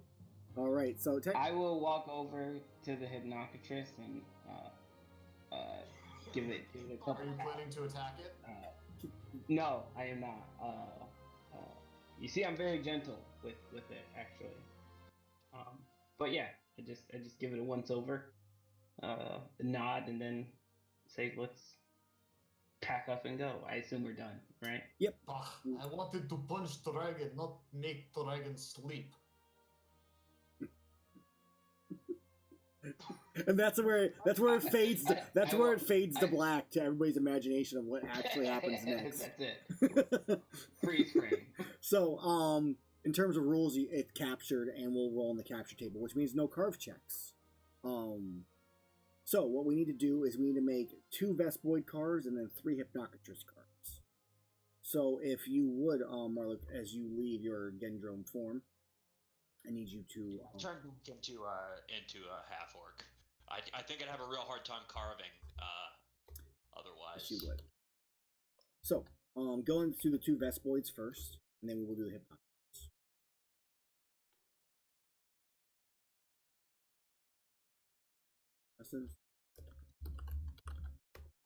All right, and then 3 Hypno ones.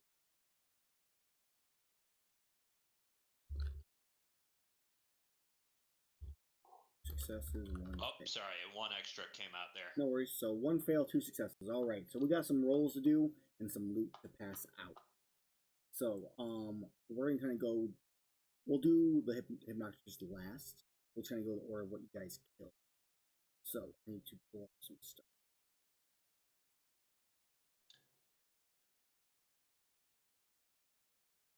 All right. So the first thing would be the baby Nursilla that you guys. Damn spiders. Where are you? Are you in here?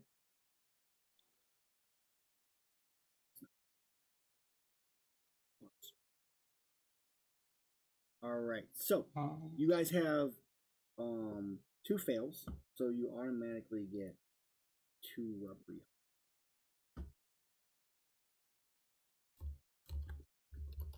Now, let's go ahead and have Congo. Why don't you go and roll me 2d20 Woohoo! for the You guys want me to write down everything, or are we gonna take it one at a time? we'll go through it after. We'll see. We'll show everything. You guys can then kind of discuss on who wants okay. what, and then whatever's the junk after, I'll just pass out. Got it. So let's see. So 2 rubber hides and then a 9 and a 7. These 2 and 2 shells. Trying to convenient something. So 2 shells. All right. So next we have the bull drum. We have 4 cards. Let's go ahead and have Mark, why don't you go and make these rolls? 2 of them are crits. So roll me 2d20 and then another 2d.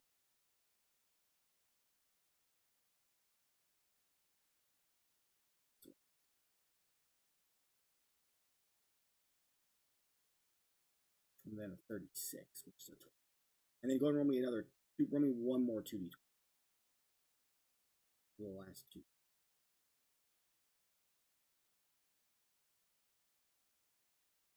So we have and the bull drum is low end, but there could be. So let's see. So we have 2 fails. So you guys got 2 raw meat. The fails. You got. I'll post it so you guys can kind of see what crap. You got a bull drum head.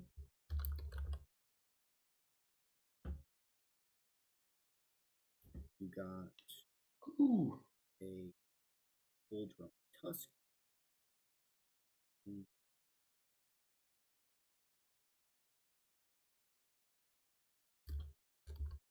Tusk. And we have Jumbo Ball.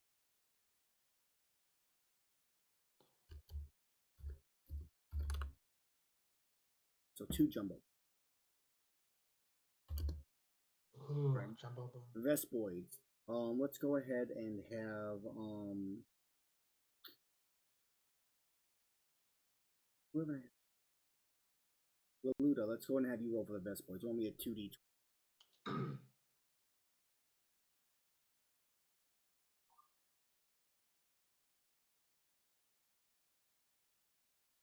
12 and a 13. That's a Vespoid. Alright, you get 2 Vespoids.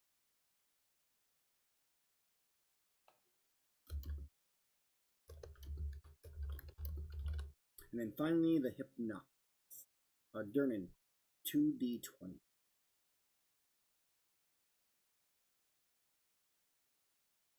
And these were captured. Well, actually, yeah, it would just be a 2d20. I don't know why I had you roll for them. I apologize for this. So that means actually, roll me Marlock, roll me one more 1d20 because they were all going to be successful. There is no.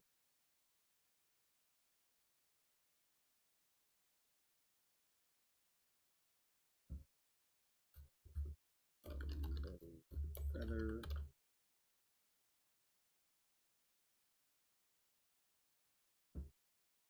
Five is an orange.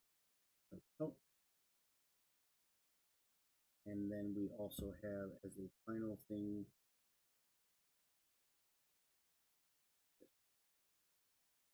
All right.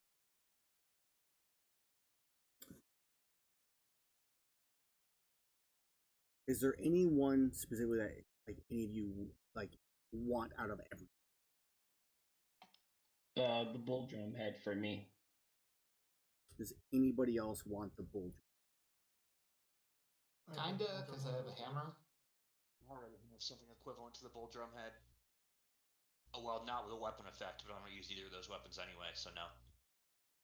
Actually, wait, does the bull drum... Would I be able to do it since I already have a bonus to attack that's not... Wait, what do you mean?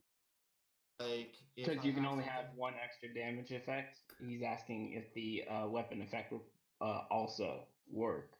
Yes, because this is technically to your bonus to your attack rolls. It's not to damage. Oh, okay. Oh, yeah. yeah. I didn't So yeah, I want the bull drum head. Okay. if you guys want, what we typically do is just do a roll off, for them, and whoever gets the highest gets it. If you guys are fine with that, we can do it that way. And typically, if you get it, then most likely you're gonna end up passing on something else at someone else. Sure. I think I won. So yeah, D20s. All right. He still won. Yeah. So you would get that, and so you get the Bulldrome head, and that you do have a hammer, correct, Lulu? You said. No, I don't. I wanted it for the botanist. Oh, okay, you got it. Gotcha. Yeah. Right, so I just wanted to make sure I wasn't confused on what it was for. I'm like, if you wanted it for that, I'm like, it's not going to work for the weapon. So, yeah, botanist works. Cool. So you have that one there. So we'll make them two.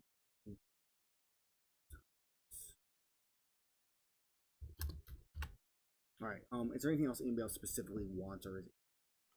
Dude, the Hypnobazaar is like super good, or however that's said. I definitely want that. The charmed one? Yeah. Yeah.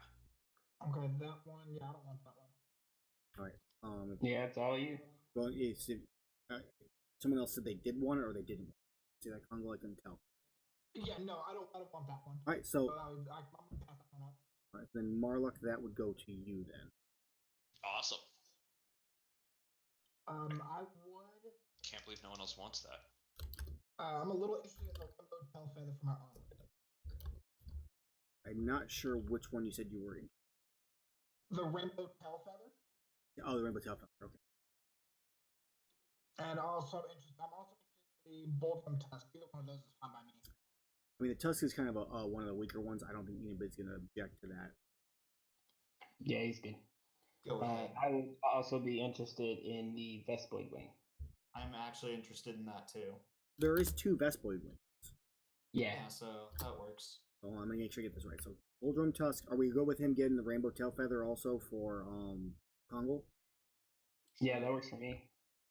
I'm not opposed. Okay, so that Okay, one. then And then. I'll just take those and y'all can fight amongst yourselves.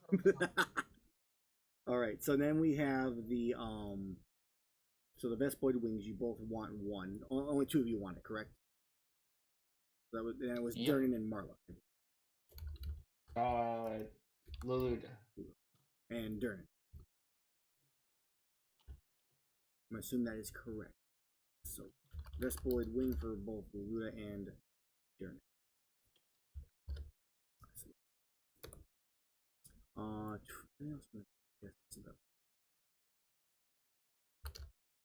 Alright, so we have 2 rubbery hides, 2 of the Narcilla shells. We have the Hypno Pelt, 2 jumbo bones, and 2 raw meat. Is there anything anybody wants still from them? If nobody wants it, I'd probably take the rubbery hide for armor when I can upgrade. Wait, do you get 1 slot or 2 slots at uncommon? 2. Yeah, then I would. If no one else, wants it. Well, to clarify, I'd you go have rubbery hide. 2 total. You won't get like 3. If that makes sense. Yeah. I only have 1 other thing that's worth something in my armor. Gotcha. Okay. But I don't need the jumbo bone at all. Do any of us need the jumbo bone? I mean, he's talking about upgrading his armor to I- uncommon, so it sounds like you might. Yeah, I do. My armor's still common. Yeah, you should take the jumbo bone then. So is mine, but I've already got the spears for it, so I'm good on that one. Okay, so you're good on that. So, take the 2 jumbo bones then, Leluda. And then I just lost I lost my notepad. There it is. Okay, I found it. So jumbo bones, and then the 1 rubbery hide for Leluda. So that leaves 1 rubbery hide left, 2 shells, and a raw meat. I'll take a rubbery hide. For that raw meat. I mean, everyone's going to want that. Hey, the raw meat can be used for a lot of stuff. I know, I'm just messing around. Like, I'll take it because I'm the artisan, but at the same time, I'll pass it off to somebody else that would want it. And I mentioned I wanted the other rubbery hide, so. Alright. That was. I'm losing voices here again. Durnan. Thank you. I actually wanted to make sure. Okay, so I'm gonna give you Durnan. I'm gonna give you a rubbery hide, and I'm gonna give you one of the Narcilla shells also. Just to fill us out, because you haven't gotten a lot, so I'm gonna make sure. So there is currently 1 shell left and the 2 raw meat. Is anybody else gonna want the raw meat? I think we're good. I mean, I have like for crafting purposes, it might be good because I'm proficient with brewer supplies. But other than that, I don't really need. I mean, if you can use it, then take it because the only thing I would use it for would be, for cooking. Yeah, okay, we'll keep it in case something down the line comes up. So you're gonna take crafting the Narcilla shell, or which one are you taking? Oh no, the raw meat. Gotcha. The rest of that stuff can just be passed out to. I know who. I know. I think I got a lot of items, so I'd feel bad. Fine, Marluck, you're gonna. I'm gonna give Marluck the pelt and the shell. The orange hypno pelt's still there also, so you'll be able to sell those at some point once I actually get that all set. All right, let me add those. Yeah, Narcilla shell and hypno orange. That is everything. I mean, I'll take whatever's left over, whatever somebody else doesn't want, because I can sell them. I need the gold. There is nothing left over. Oh, okay, wonderful. I mean, guess there's still 1 earth crystal, an antidote herb. Why don't we just go with those who gathered the items? Just keep them because they're simple stuff for the most part. For those, in this case, everybody's fine with it. Yeah, I'm fine with it. Sure. Can we double check what I got again, just to make sure I have everything written down? I had you get you got the antidote herbs, right? No. So you got the sleeper. No, you got Laluda got the sleeper herb and the antidote. Vernon got I think it was Vespoid Wing. Oh, those things. Sorry, hide. I thought you were talking about the resources. Yeah, Durnan, you got the Vespoid Wing, a rubbery hide, and the Narcilla shell. Okay, cool. Just wanted to make sure that was all right. Yep. And then whoever had the sleep herb gets the sleep herb. Whoever had the huskberry gets the huskberry. Whoever had the antidote herb, the one that's left, gets that, and the 1 earth crystal. Yeah, those first 2 were me. So. Yeah, I got the earth crystal. And Marluck, you now have a cat that follows you home. Oh yeah, I should write that onto my sheet, I guess. I don't know what to. I don't know how much gold I can sell them for. No, just kidding. All right. Give me 1 second. I'm gonna say goodbye to the stream, and then we can do a quick little chat before I hop off. So, everyone, stream. I hope you guys enjoyed the game. If you want to find more of my stuff, you can check out my Patreon. Check out the link I just put in the chat. I will be back on Sunday, the 26th, I believe, at 11 a.m. Central Time for another game with another lower level group, same as this kind of one. So check me out then, and I want to thank you guys all for watching, and I'll see you then.